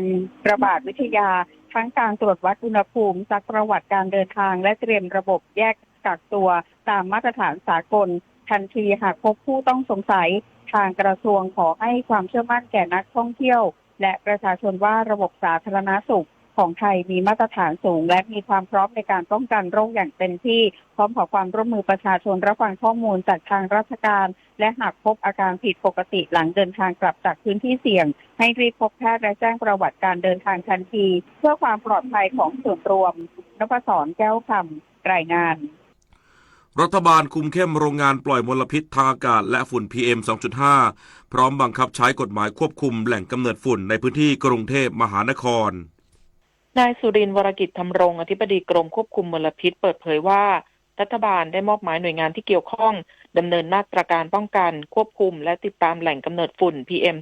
2.5 ทุกภาคส่วนอย่างเข้มงวดทั้งเกษตรกรรมคมนาคมและอุตสาหกรรมโดยภาคอุตสาหกรรมได้เร่งบังคับใช้กฎหมายควบคุมการระบายฝุ่นจากโรงงานอย่างจริงจังกรมควบคุมมลพิษตั้งเป้าตรวจสอบโรงงานผลิตน้ำตาลและโรงงานชีวมวล58 แห่งทั่วประเทศพร้อมส่งเสริมให้ใช้เชื้อเพลิงจากเศษวัสดุการเกษตรขณะเดียวกันกระทรวงอุตสาหกรรมได้บังคับให้โรงงานที่ปล่อยมลพิษสูงติดตั้งระบบตรวจวัดมลพิษอัตโนมัติหรือ CEMS เพื่อติดตามแบบเรียลไทม์โดยเฉพาะในพื้นที่กรุงเทพมหานครพร้อมเปิดให้ประชาชนแจ้งเบาะแสผ่านสายด่วน1650และแอปพลิเคชันทัฟฟี่ฟองดูพร้อมย้ำว่ามาตรการทั้งหมดมีเป้าหมายเพื่อคุ้มครองสุขภาพประชาชนและยกระดับคุณภาพชีวิตอย่างยั่งยืนปิยาพันธ์ยังเทียนรายงานกรุงเทพมหานครเพิ่มความเข้มมาตรการรับมือฝุ่น PM 2.5 เกินค่ามาตรฐานและมีแนวโน้มเพิ่มสูงส่งผลกระทบต่อสุขภาพประชาชนไปจนถึงสิ้นเดือนมกราคมนี้นายพรพรหมวิจิตรเศรษฐ์ที่ปรึกษาของผู้ว่าราชการกรุงเทพมหานครและผู้บริหารด้านความยั่งยืนของกรุงเทพมหานครเปิดเผยว่าล่าสุดปลัดกรุงเทพมหานครได้สั่งการด่วนที่สุดให้ทุกหน่วยงานคุมเข้มแหล่งกำเนิดมลพิษระหว่างวันที่26 ถึง 31 มกราคมนี้โดยให้รถราชการตั้งแต่6 ล้อขึ้นไปเข้าตรวจสภาพและลงทะเบียนบัญชีสีเขียวพร้อมเพิ่มความถี่ในการล้างถนนและฉีดล้างต้นไม้เพื่อลดการสะสมของฝุ่น นอกจากนี้ยังสั่งห้ามการเผาในที่โล่งโดยเด็ดขาดจัดสายตรวจเทศกิจเฝ้าระวังตลอดคืนและขอความร่วมมือวัดและศาลเจ้างดการจุดธูปและเผากระดาษสถานศึกษาให้งดจัดกิจกรรมกลางแจ้งและจัดเตรียมห้องปลอดฝุ่นสำหรับกลุ่มเสี่ยงประชาชนสามารถติดตามสถานการณ์ผ่านแอปพลิเคชัน AirBKK และหากพบต้นตอมลพิษแจ้งเบาะแสได้ที่ทราฟฟี่ฟองดูแจ้งโรงเรียนศูนย์เด็กเล็กงดกิจกรรมกลางแจ้งทุกประเภทและให้เด็กเล็กหรือกลุ่มเสี่ยงอยู่ในห้องปลอดฝุ่นพร้อมประชาสัมพันธ์สถานการณ์รวมถึงวิธีการปฏิบัติตนให้ผู้ปกครองทราบจุฑามาศรักษาพันธ์รายงานจบข่าวพฤษแก้วพิบูลอ่านรับฟังข่าวครั้งต่อไปเวลา 7 นาฬิกาติดตามข่าวที่นำเสนอไปแล้วได้ที่ www.thainews.prd.go.th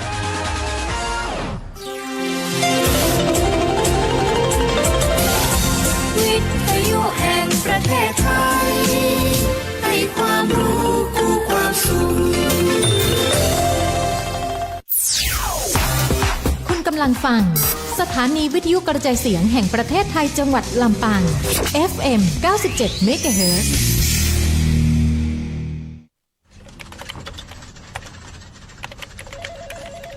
ถ้าเราอยากจะออกจากชีวิตเดิมๆแล้วเราจะไปเที่ยวที่เดิมๆทำไมกันถ้าคุณฝันถึงธรรมชาติที่ยังไม่บอบช้ำและศิลปะวัฒนธรรมที่ไม่หมุนไปตามกาลเวลาค้นหาประสบการณ์ใหม่ๆในผืนแผ่นดินที่อบอุ่นและงดงามลำปางปลายทางฝันสวรรค์ของนักเดินทาง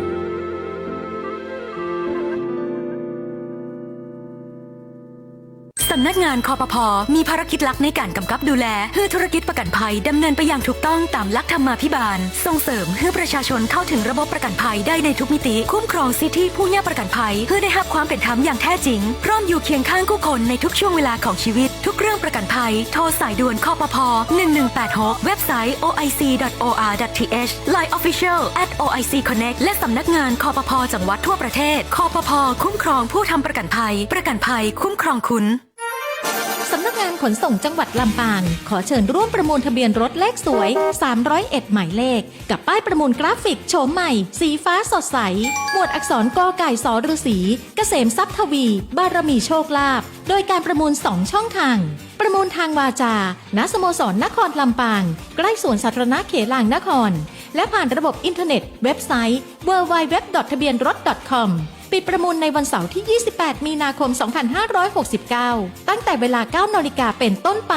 เรียงตามลำดับหมายเลขรายได้จากการประมูลจะนำเข้ากองทุนเพื่อความปลอดภัยในการใช้รถใช้ถนนสนับสนุนโครงการป้องกันและลดอุบัติเหตุทางถนนป้ายทะเบียนเลขสวยหมวดกอไก่สฤษีใช้สำหรับรถเก๋งรถปิกอัพ4ประตูและรถแวนป้ายทุกป้ายได้ทำพิธีอธิษฐานจิตพุทธาภิเษกเรียบร้อยแล้วสนใจสอบถามได้ที่สำนักงานขนส่งจังหวัดลำปางสำนักงานขนส่งสาขาอำเภอเถินสาขาอำเภอแจ้ห่มและสาขาอำเภอเงาโทรศัพท์054-265-140และ054-265-143 ID Line 093-198-1699 Facebook สำนักงานขนส่งจังหวัดลำปางกรมการขนส่งทางบกหรือสายด่วน1584ศาลาลากด้วยสายเข้าเขตโทษมาแล้วครับล็อกขวาล็อกซ้ายทีซัดเข้าไปแล้วครับโอ้โหยิ่งไม่รู้เฮให้ทันเพื่อนดีกว่าย้ายมาติดเน็ตบ้าน AIS 3BB Fiber 3เชียร์พรีเมียร์ลีกจอใหญ่สะใจกว่าสมัครแพ็กเน็ตบ้านพร้อมกล่อง AIS Playbox บวกแพ็กพรีเมียร์ลีกวันนี้ราคาพิเศษสมัครเลยเพิ่มเติมโทร1175หรือ1530เงื่อนไขเป็นไปตามที่บริษัทกำหนดเตรียมความพร้อมเลือกตั้งและขั้นตอนการลงคะแนนเลือกตั้งสสและออกเสียงประชามติเตรียมตัวให้พร้อมเข้าคูหาเลือกตั้งสสและออกเสียงประชามติในวันอาทิตย์ที่ 8 กุมภาพันธ์ 2569 เวลา 8 นาฬิกาถึง 17 นาฬิกาณ หน่วยเลือกตั้งที่ท่านมีชื่ออย่าลืมเตรียมหลักฐานที่ใช้แสดงตนในการลงคะแนนเลือกตั้งอาทิ บัตรประจำตัวประชาชนหนังสือเดินทางใบขับขี่หรือหลักฐานอื่นใดของทางราชการหรือหน่วยงานของรัฐออกให้ที่มีรูปถ่ายและมีเลขประจำตัวประชาชนหรือหลักฐานจากแอปพลิเคชันของหน่วยงานรัฐได้แก่ แอปพลิเคชันไทยดีแอปพลิเคชันใบอนุญาตขับขี่อิเล็กทรอนิกส์ DLT QR License และแอปพลิเคชันบัตรประจำตัวคนพิการอิเล็กทรอนิกส์ก่อนเข้าคูหาอย่าลืมตรวจสอบรายชื่อยื่นหลักฐานแสดงตนลงลายมือชื่อรับบัตรเลือกตั้งเข้าคูหากากบาทเบอร์ที่เลือกไม่เกินจำนวนที่พึงมีพับบัตรและย่นบัตรเลือกตั้งด้วยตนเองร่วมเป็นหนึ่งพลังที่ขับเคลื่อนประชาธิปไตยในท้องถิ่นสร้างสรรค์ประเทศไทยพร้อมใจไปเลือกตั้งแหมเห็นฉันเกษียณแล้วก็เถอะอยู่บ้านเปล่าๆก็ใช่ว่าจะตกข่าวนะจ๊ะไม่คุยด้วยหรอกเสียเวลาวางสายไปใครโทรมาเหรอคะคุณแม่คะพวกมิจฉาชีพนะลูกอ้างว่าไปรษณีย์ส่งเอกสารมาที่บ้านเราหลายครั้งละแต่ไม่มีคนรับแล้วเอกสารก็ถูกตีกลับถามไปถามมาบอกว่าคุณแม่จะต้องโทรกลับไปหาเจ้าหน้าที่ตามเบอร์ที่เขาให้มาแถมบอกว่าให้รีบติดตั้งแอปอะไรก็ไม่รู้แล้วอัปเดตข้อมูลด้วยนะไม่งั้นจะตรวจสอบข้อมูลรับบำนาญให้ไม่ได้นี่ละมุกใหม่มิจฉาชีพสารพัดรูปแบบที่ใช้หลอกคนวัยเกษียณถ้าหลงเชื่อไปแอดไลน์กดลิงก์โหลดแอปตามมีหวังมานั่งปวดหัวปวดใจอีกแน่ก็คุณแม่ตามข่าวตลอดนี่นะว่ากรมบัญชีกลางเขาไม่มีนโยบายโทรไปหาผู้รับบำนาญหรือว่าคนในครอบครัวหรอกจ้าวัยเกษียณอย่างเราต้องรู้เท่าทันภัยออนไลน์ไม่เชื่อไม่รีบไม่โอนนะคะคุณพ่อคุณแม่ค่ะปรารถนาดีจากสำนักงานประชาสัมพันธ์ที่ 3 กรมประชาสัมพันธ์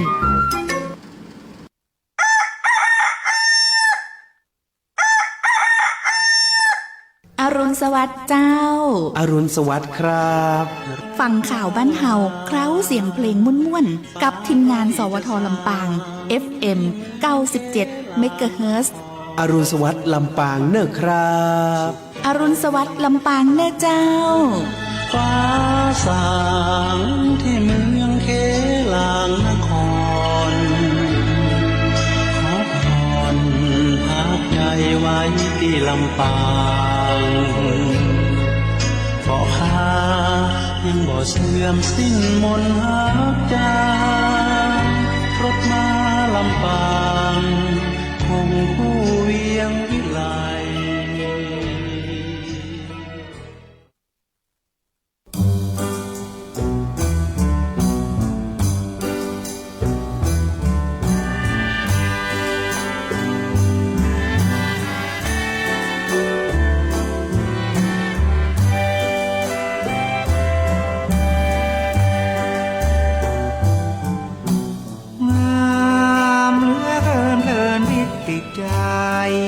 ดอกไม้เวียงเนื้อแสงงามเพิ่มความนิยมชมเชยโอ้สาเมืองเนื้อนี่เอ่ยสวยกะไรบอกเอ่ยพบเลยในสามโลกนี้ผิวงามยามพิษติดตรึงกลิ่นสาวเจ้าหอมซึ้งตรึงใจกวีสาวสวยจริงสวยยิ่งทุกทีสีสมจริงสวยสิ้นงามตาเพลินหรือไทยได้เห็นสาวชาวนครแหล่งงามเพลินชมตัวเกศคามน้ำใจมอบบูชาสาวเอ๋ยใจฉันนี่นารักตรึงอุราให้เสียวสารจวน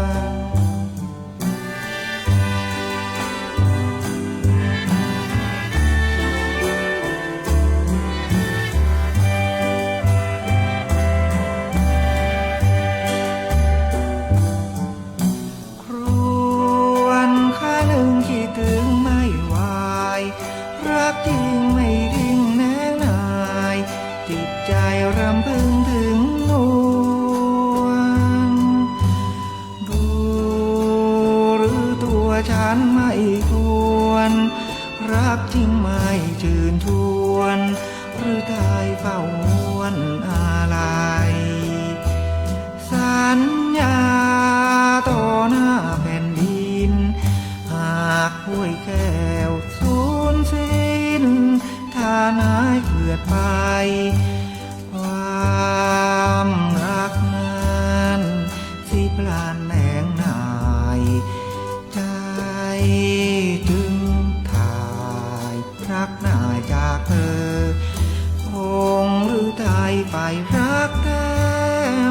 พันแปรเปลี่ยนไปแม้ทั่วจะอยู่ไกลใจก็คลายบำเรอน้ำใจมอบไว้แก่เธอเพื่อดูคู่ครองของหัวใจรำพัน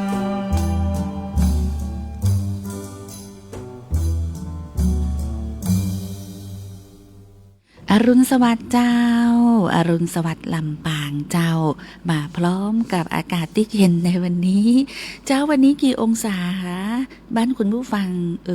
เป็นจะได้กันพ้องเจ้าดูแลสุขภาพกันตัวเนอร์กับอุณหภูมิที่ลดลงมาจะอีตื่นมายามเจ้าใครที่ตื่นเจ้ามาฟังอรุณสวัสดิ์ลำปางกับสวทลำปาง FM 97 เมกะเฮิรตซ์วันนี้อยู่กับข้าเจ้าชุติการเราชายเจ้า13องศาเจ้านี้มีที่ไหนต่ำกว่า13องศามีพ่องก่อเอิ้นบอกตัวเอิ้นใส่วิทยุบ่ได้ยินต้องกดมาที่054 224 556 13องศาถ้าบนยอดดอยนี่ก็คงเลขตัวเดียวอย่างแน่นอนเดี๋ยวจะมาอัปเดตให้ฟังว่าอุณหภูมิอยู่ที่เท่าใดนะยอดดอยยอดภูต่างๆนอกคุณผู้ฟังเจ้าอรุณสวัสดิ์ลำปางอยากฟังเพลงอะหยังเอิ้นมา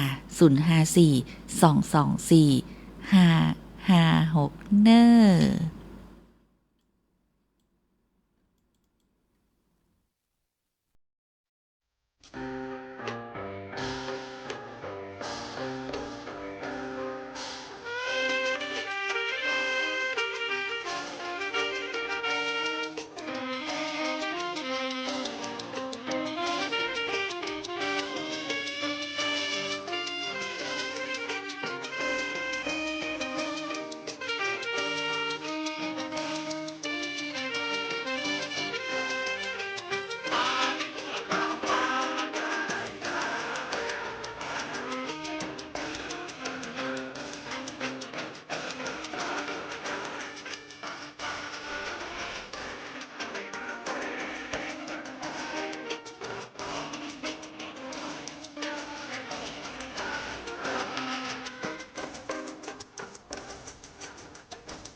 ประกายสดใส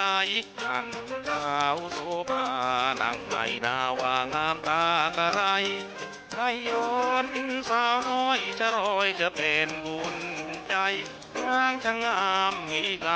ยิ่งมองไปยิ่งงามตา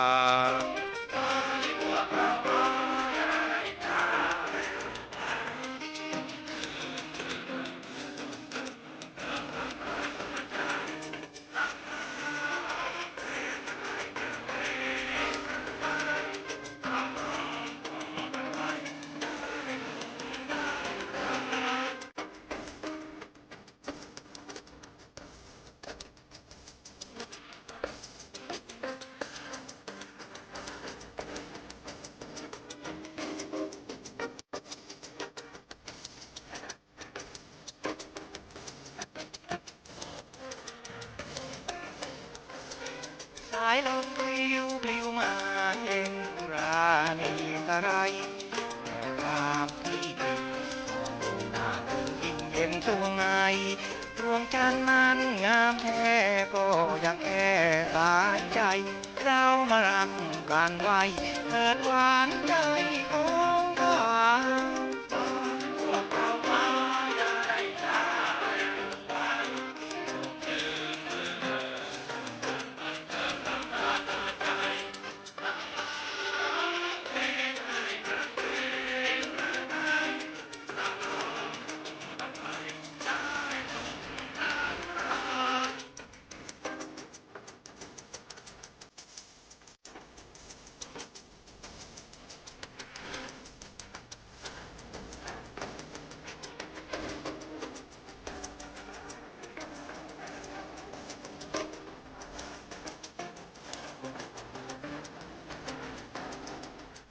ฉันนั้นไม่ว่าถึงเธอจะด่าจะว่าอย่างไร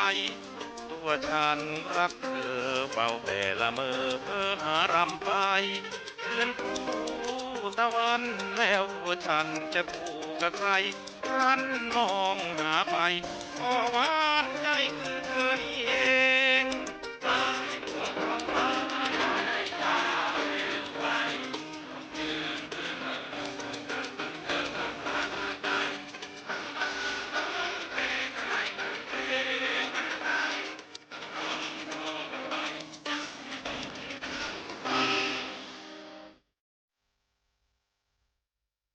ส่งเพลงทุกเพลงให้คุณผู้ฟังนะเจ้าขออนุญาตวางสายยายกิ่งแก้วกันเนาะเพลงจบพอดีนะเจ้าขอบคุณที่เอินมาถึงกันที่0542245556เจ้าทุกเสียงทุกสายบอกว่าจะเป็นต่างแอปพลิเคชันไลน์นะแม่อูสีงามสว่างจิตที่เป็นก็จะส่งมาปีเจ๊กธนชชาก็บอกว่าเปิดเพลงเพราะมากเจ้านะคุณสง่าลุงน้ำหวังบอกบัดเดียวนี้กำลังปั่นรถถีบ13องศาเหมือนกันนะตอนนี้ปั่นรถถีบขึ้นดอยพระบาทครับโอ้สุขภาพกายสุขภาพใจสมบูรณ์แข็งแรงอรุณสวัสดิ์กู้คนเลยนะเจ้าวาริสาใจดีอันนี้ก็ส่งสติกเกอร์มานะบอกว่าจะเป็นจ้องต่างไหนที่เราสื่อสารถึงกันเนี่ยก็สามารถที่จะติดต่อสื่อสารถึงกันได้แต่ว่าถ้าแนะนำเพลงต้องกดมาที่0542245556นะเจ้าหันก็แมวสีนี่แบบโอ้ทักทายมาแต่เจ้าเลยนะขอบคุณจ้านักนะเจ้าแล้วก็มีแม่สีแพรนะเจ้าคุณยายสีแพรเดี๋ยวก่อนนะตะกี้เป็นบอกว่าต้นธงชัยก็อย่างก็แม่เนาะบ้านมอยเนาะ วันมอยนะแม่เนี่ยเป็นสาวน้อยนะเนาะสาวน้อยเนี่ยนึกว่าอายุ19นะ99นะแล้วแม่บอกว่าแม่กำลังออกกำลังกายอยู่น้องแอลนี่กึดถึงตัวเก่าเนี่ยโอ้เศร้าใจเลยขนาดคุณยายนะเป็นสาวน้อยนะเข้า19ปียายยังออกกำลังกายแสดงว่าเป็นคนที่มีวินัยในการออกกำลังกายขนาดเลยนะเจ้าเป็นอันอย่างที่ภูมิใจที่สุดที่แฟนรายการเอิ้นมาแล้วบอกปิดบังอย่างอีนะมีใจที่อยากจะบอกว่าโอ้ยายอายุ99แล้วนะอีน้องดูแลตัวเก่าตัวเนออีนะดูแลสุขภาพตัวก็เลยบอกโอ้ยายสุขภาพกายสุขภาพใจสมบูรณ์แข็งแรงแสดงว่าออกกำลังกายเป็นประจำเนาะวันนี้อดบ่ได้นะเจ้าเอิ้นมาขอเพลงขอ2เพลงด้วยนะอันก็ขออนุญาตส่ง2เพลงนี้คือเป็นพิเศษเนาะกับคุณยายสีแพรบ้านหม้อตั้งต้นธงชัยเนาะน้องแอลจำผิดก่อนนี่ขนาดคนหนุ่มนะ ฟังเสียงยายสีแพรนี่แบบเปิง99นะมอกสัก19เด้อเนาะส่งให้เลยเจ้าผู้ใหญ่ลีกับสาวบันแต่นะที่ขอมาเจ้า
จะได้เชยชมบุญฉันมีคงจะได้ชมเชยเย็นสามนกกระเว้ามันหอมยุงทองมันมาห้องไหววอนจากไปสวีวีวีจากไปสวีวีวีถ้าบุญเฮามีคงจะได้เจอกันถ้าบุญเฮามีคงจะได้เจอกันสายันตะวันแล่แล่เอ้าสาวบ้านแต่ขี่รถสังขยานขี่ไปทุกถิ่นสถานขี่ไปทุกถิ่นสถานขี่รถสังขยานไปกระสันไหมเธอขี่รถสังขยานไปกระสันไหมเธอเสียใจบ้านอยู่ไกลไปหน่อยยุ้ยอ้อยเป็นแต่ป่าซ้อนลอนขี่ไปจนหัวเข่าเหนื่อยอ่อนขี่ไปจนหัวเข่าเหนื่อยอ่อนเป็นป่าซ้อนลอนคือเกษตรสมบูรณ์เป็นป่าซ้อนลอนคือเกษตรสมบูรณ์เย็นสามนกกระเว้ามันหอมยุงทองมันมาห้องไหววอนจากไปสวีวีวีจากไปสวีวีวีถ้าบุญเฮามีคงจะได้เจอกันถ้าบุญเฮามีคงจะได้เจอกันเย็นสามนกกระเว้ามันหอมยุงทองมันมาห้องไหววอนจากไปสวีวีวีจากไปสวีวีวีถ้าบุญเฮามีคงจะได้เจอกันถ้าบุญเฮามีคงจะได้เจอกันส่งให้เรียบร้อยนะเจ้าสำหรับคุณยายสีแพรบ้านหม้อต้นธงชัยเนาะเจ้าโอ้รู้สึกมีความภูมิใจแต่เดอที่แฟนรายการนะถึงแม้ว่าอายุเป็นแค่เพียงตัวเลขเนาะแต่ใจเกินร้อยนะเจ้าโอ้เป็นอย่างที่เป็นมงคลกับตัวคนอู้เลยนะเพราะว่ามีแฟนรายการเนาะ FC ที่สุขภาพกายสุขภาพใจสมบูรณ์แข็งแรงฟังเพลงจากที่ยายสีแพรขอมาเนี่ยบอกถึงอารมณ์ของยายเลยนะว่าเป็นคนที่ถ้าสมัยเป็นสาวน้อยเป็นอย่างนี้ว่าโอ้ยอย่าม่วนงันสันเล้าอารมณ์ดีนะเนาะเลยมีสุขภาพที่แข็งแรงเนาะ99 ปีในบัตรธรรมดานะอันนี้ขนาด49 59บางคนยังกันเนอะเป็นจังหวะม่วนๆเนาะเป็นเพลงในยุคต้นๆนะเจ้าเพราะว่าจะเป็นผู้ใหญ่ลีที่ขับร้องโดยคุณศักดิ์ศรีอักษรเนาะและกับเพลงสาวบันแต่นะเจ้าก็เป็นการขับร้องของวงดนตรีเนาะโดยเฉพาะสุนทรภรณ์กานะเจ้าที่นำมาขับฮ้องกันนะเจ้านี้อุณหภูมิเท่าใดมาอัปเดตกันหน่อยหนึ่ง6 โมงเช้าวันนี้จนถึง6 โมงเช้าวันพุธกรมอุตุนิยมวิทยารายงานภาคเหนือของเฮาอากาศเย็นถึงหนาวและมีหมอกบางนะหมอกบางในตอนเช้าอุณหภูมิต่ำสุดอยู่ในช่วง13โอ้โหถือว่าวันนี้ต่ำสุดเลยนะเจ้านี้13องศาเนาะอุณหภูมิจะอยู่ในช่วง13 ถึง 18องศาเจ้าแล้วก็สูงสุด30 ถึง 33องศายอดดอยโถเลขตัวเดียวหนาวถึงหนาวจัดน้ำค้างแข็งบางแห่งตัวที่เขาห้องเหมยขาบดินะต่ำสุด2องศาบ่ต้องไปต่างประเทศละแอลเมืองไทยแอลบ้านเฮานี่เนาะใครอยากจะไปสัมผัสอากาศเย็นก็ขึ้นยอดดอยยอดภูไป2 ถึง 12องศานะแล้วมีลมตะวันออกความโวยอยู่ที่10 ถึง 15กิโลเมตรต่อชั่วโมงแอลบ้านเฮาสุขใจเจ้าช่วยฟื้นฟูเนาะในเรื่องของเศรษฐกิจไทยจะได้คึกคักจากการท่องเที่ยวแม่แอลลำปางก็ได้เนาะจุดหมายปลายทางของนักท่องเที่ยวสวรรค์ของนักเดินทางบ้านเฮาก็มีฮือได้แอลได้พอได้กอยได้เช็คอินกันแถมนักหลายตีบางทีนี่ก็เป็นอันซีนอยู่อีนะจะมาไหว้พระสายมูก็มาได้นะวัดวาอารามศิลปะพม่าก็มีในบ้านเฮานะหรือว่าอยากจะไปท่องเที่ยวเจิงนิเวศโน่ได้หมดนะหลายตีหลายแห่งเนาะหรือว่าจะแอลในเวียงเสาร์ติดได้ก่อเนาะมาวันศุกร์แอลวันเสาร์วันติดปิกก็ได้เสาร์ติดเนาะแอลได้ทั้ง365วัน366วันนี่นะ แอวลำปางได้หมดทุกวันบ่ต้องรอในช่วงของเทศกาลเนอส่งเพลงให้คุณยายสีแพรนะเป็นต้องบอกเลยนะยายอายุ19นะอีน่ะสาวน้อยอ่ะเรียบร้อยแล้วมีลูกสาวของยายบัวผันเกาะคานะยายบัวผันฟังตลอดเลยเนออีนะเพิ่นโทรมาขอเพลงบอกว่าขอเพลงเกิดมาพึ่งกันนี่นะบอกคุณยายบัวผันนี่ชอบฟังอายุ92นะรองมาละนะจาก99บาเดียว92นะแฟนรายการน้องแอลวันนี้ภูมิใจแต่เด้อดีใจภูมิใจเป็นไอ้อย่างที่เป็นมงคลเลยนะเจ้าเนาะวันนี้นี่ถือว่าเป็นวันดีก็จะเปิดเพลงขึ้นนักๆแล้วก็บอกนักนะตั้งแต่วันนี้ไม่มีอีกแล้วอีนอกจากจางเหนือเดี๋ยวก่อนเนอเดี๋ยวจะส่งฮือกันแล้วกันใครขอเพลงไอ้อย่างมานี่นะพี่เจ๊กธนชาบอกว่าฟังได้คู่บทเพลงม่วนคู่บทเพลงอีนุกแต่ก่อนฮะก็ว่าอ้วคนเดียวบ่ฮู้น้องแอลก็บ่ได้ลืมนะเจ้าที่จะบอกและก็เน้นย้ำนะว่าวันที่8กุมภาพันธ์สำหรับคนที่มีสิทธิ์มีเสียงบดีนอนหลับทับสิทธิ์ออกไปใช้สิทธิ์ใช้เสียงเลือกตั้งสส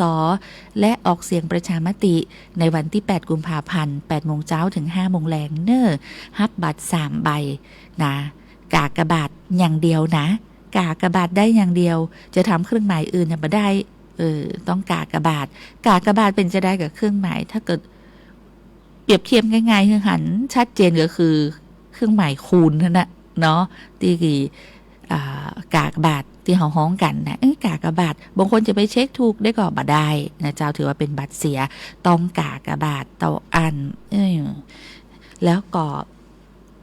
บ่ได้ลืมบัตรแสดงตัวตนของเฮาบ่ว่าจะเป็นบัตรประจำตัวประชาชนพาสปอร์ตก็ได้นะเจ้าใบขับขี่ได้หมดนะเจ้าที่มีรูปหน้าเฮาแล้วก็มีเลข13หลักของเฮานะเจ้าเนาะหรือว่าแอปพลิเคชันไทยดีได้หมดนะ DLT ของกรมการขนส่งหรือQR license ได้หมดนะเจ้าเนาะบัตรประจำตัวคนพิการก็ได้นะอันเนี้ยคือบัตรยืนยันตัวตนที่เขาจะต้องเอาติดตัวไปยืนยันกับเจ้าหน้าที่ประจำหน่วยเลือกตั้งที่เขามีรายชื่ออยู่เนาะพร้อมใจไปเลือกตั้งเน้อเพื่อสร้างสรรค์ประเทศไทยของเฮาเจ้าอนาคตของประเทศไทยอยู่ในมือของหมู่เฮากู้คนที่มีสิทธิ์มือเสียงนะอย่าฮือไผ่มาจี้นำหรือว่าซื้อสิทธิ์ขายเสียงเนาะเสียงของเฮามีกล้ามีพลังเจ้า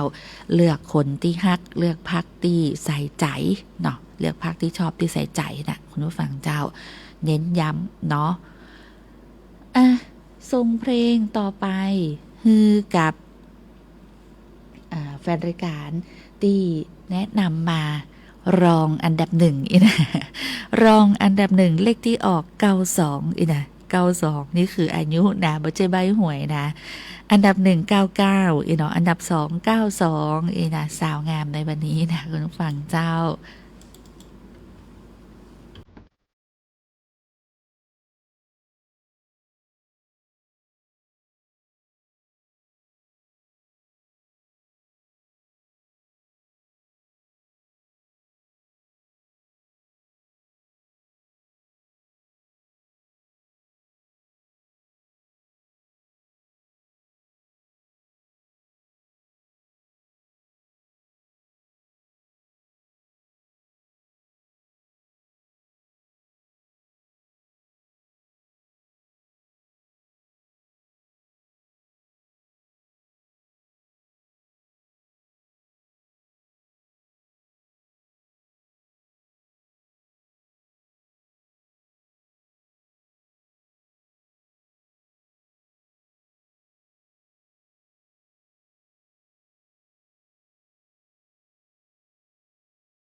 เกิดมา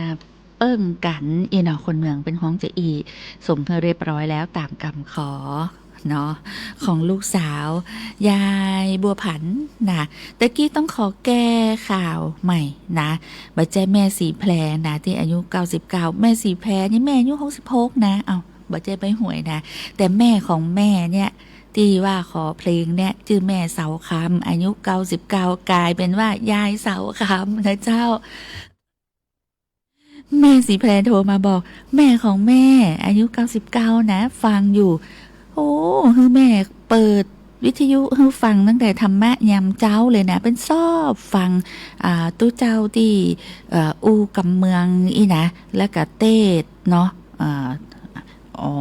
ก็เลยเข้าใจละแม่ของแม่สีแพรชื่อแม่เสาคำอายุ99โอ้เป็นบุญเป็นกุศลเป็นอย่างสิริมงคลกับรายการเจ้านี้แต่เด้อนะคุณผู้ฟังเจ้าแล้วก็เพลงต่อไปส่งให้เลยตั้งแต่วันนี้ไม่มีอีกแล้วอันนี้จากจางเหนือเนาะไปฟังกันเจ้า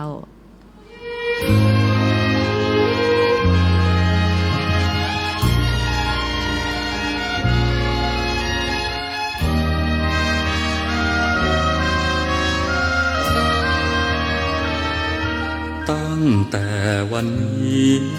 ไม่มีอีกต่อไปแล้วตัดสินใจแน่แน่วลบรอยรักและอาลัยจะขึ้นสวรรค์หรือลงอเวจีไหนจะไม่ขอใส่ใจเป็นห่วงใยและทุกข์กังวลตั้งแต่วันนี้ขอจงโชคดีตลอดกาลที่แล้วมาพ้นผ่านหัวใจร้าวรานเหลือทนแต่เพื่อความรักฉันยอมไม่ปริปากบนท่องแต่คำว่าทนเพื่อเธอเรื่อยมายอมรับว่ามันแสนยากการตัดใจพ้นจากถอนรากรักจากอุราแต่เมื่อเธอเห็นเขาดีเลิศล้ำเลอค่าก็ขอหลีกทางห่างตาสุขซ้อนที่น่าหลบไกลและจะไม่มีวันที่กลับคืนมางอแค่นี้หัวใจก็ฟอเหลือทนกล้ำกลืนไว้ได้สนุกเถิดนาถึงคราปราบปลื้มมีชัยหากสิ้นหวังเมื่อใดจงสะใจร้องไห้คนเดียว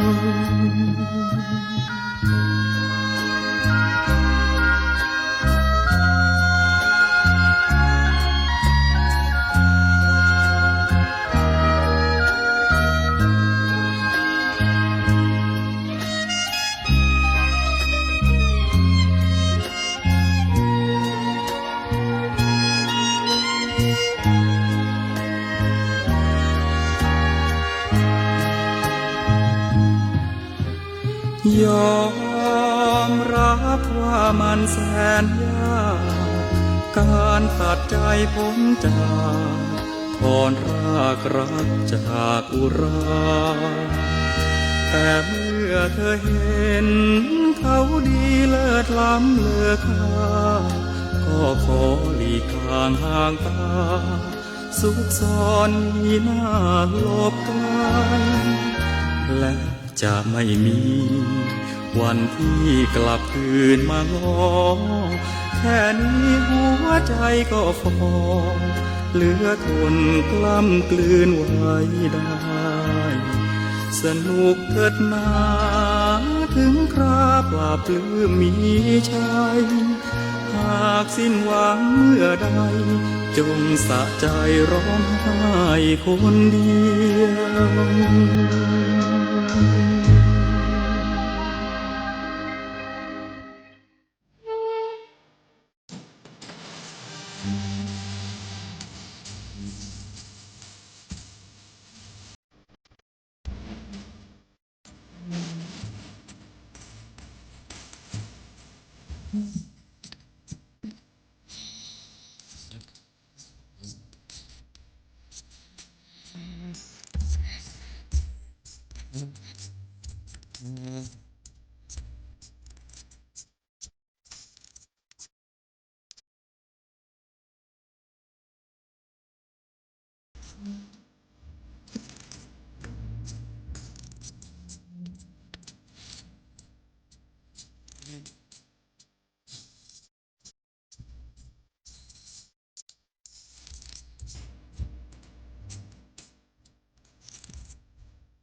Mm-hmm.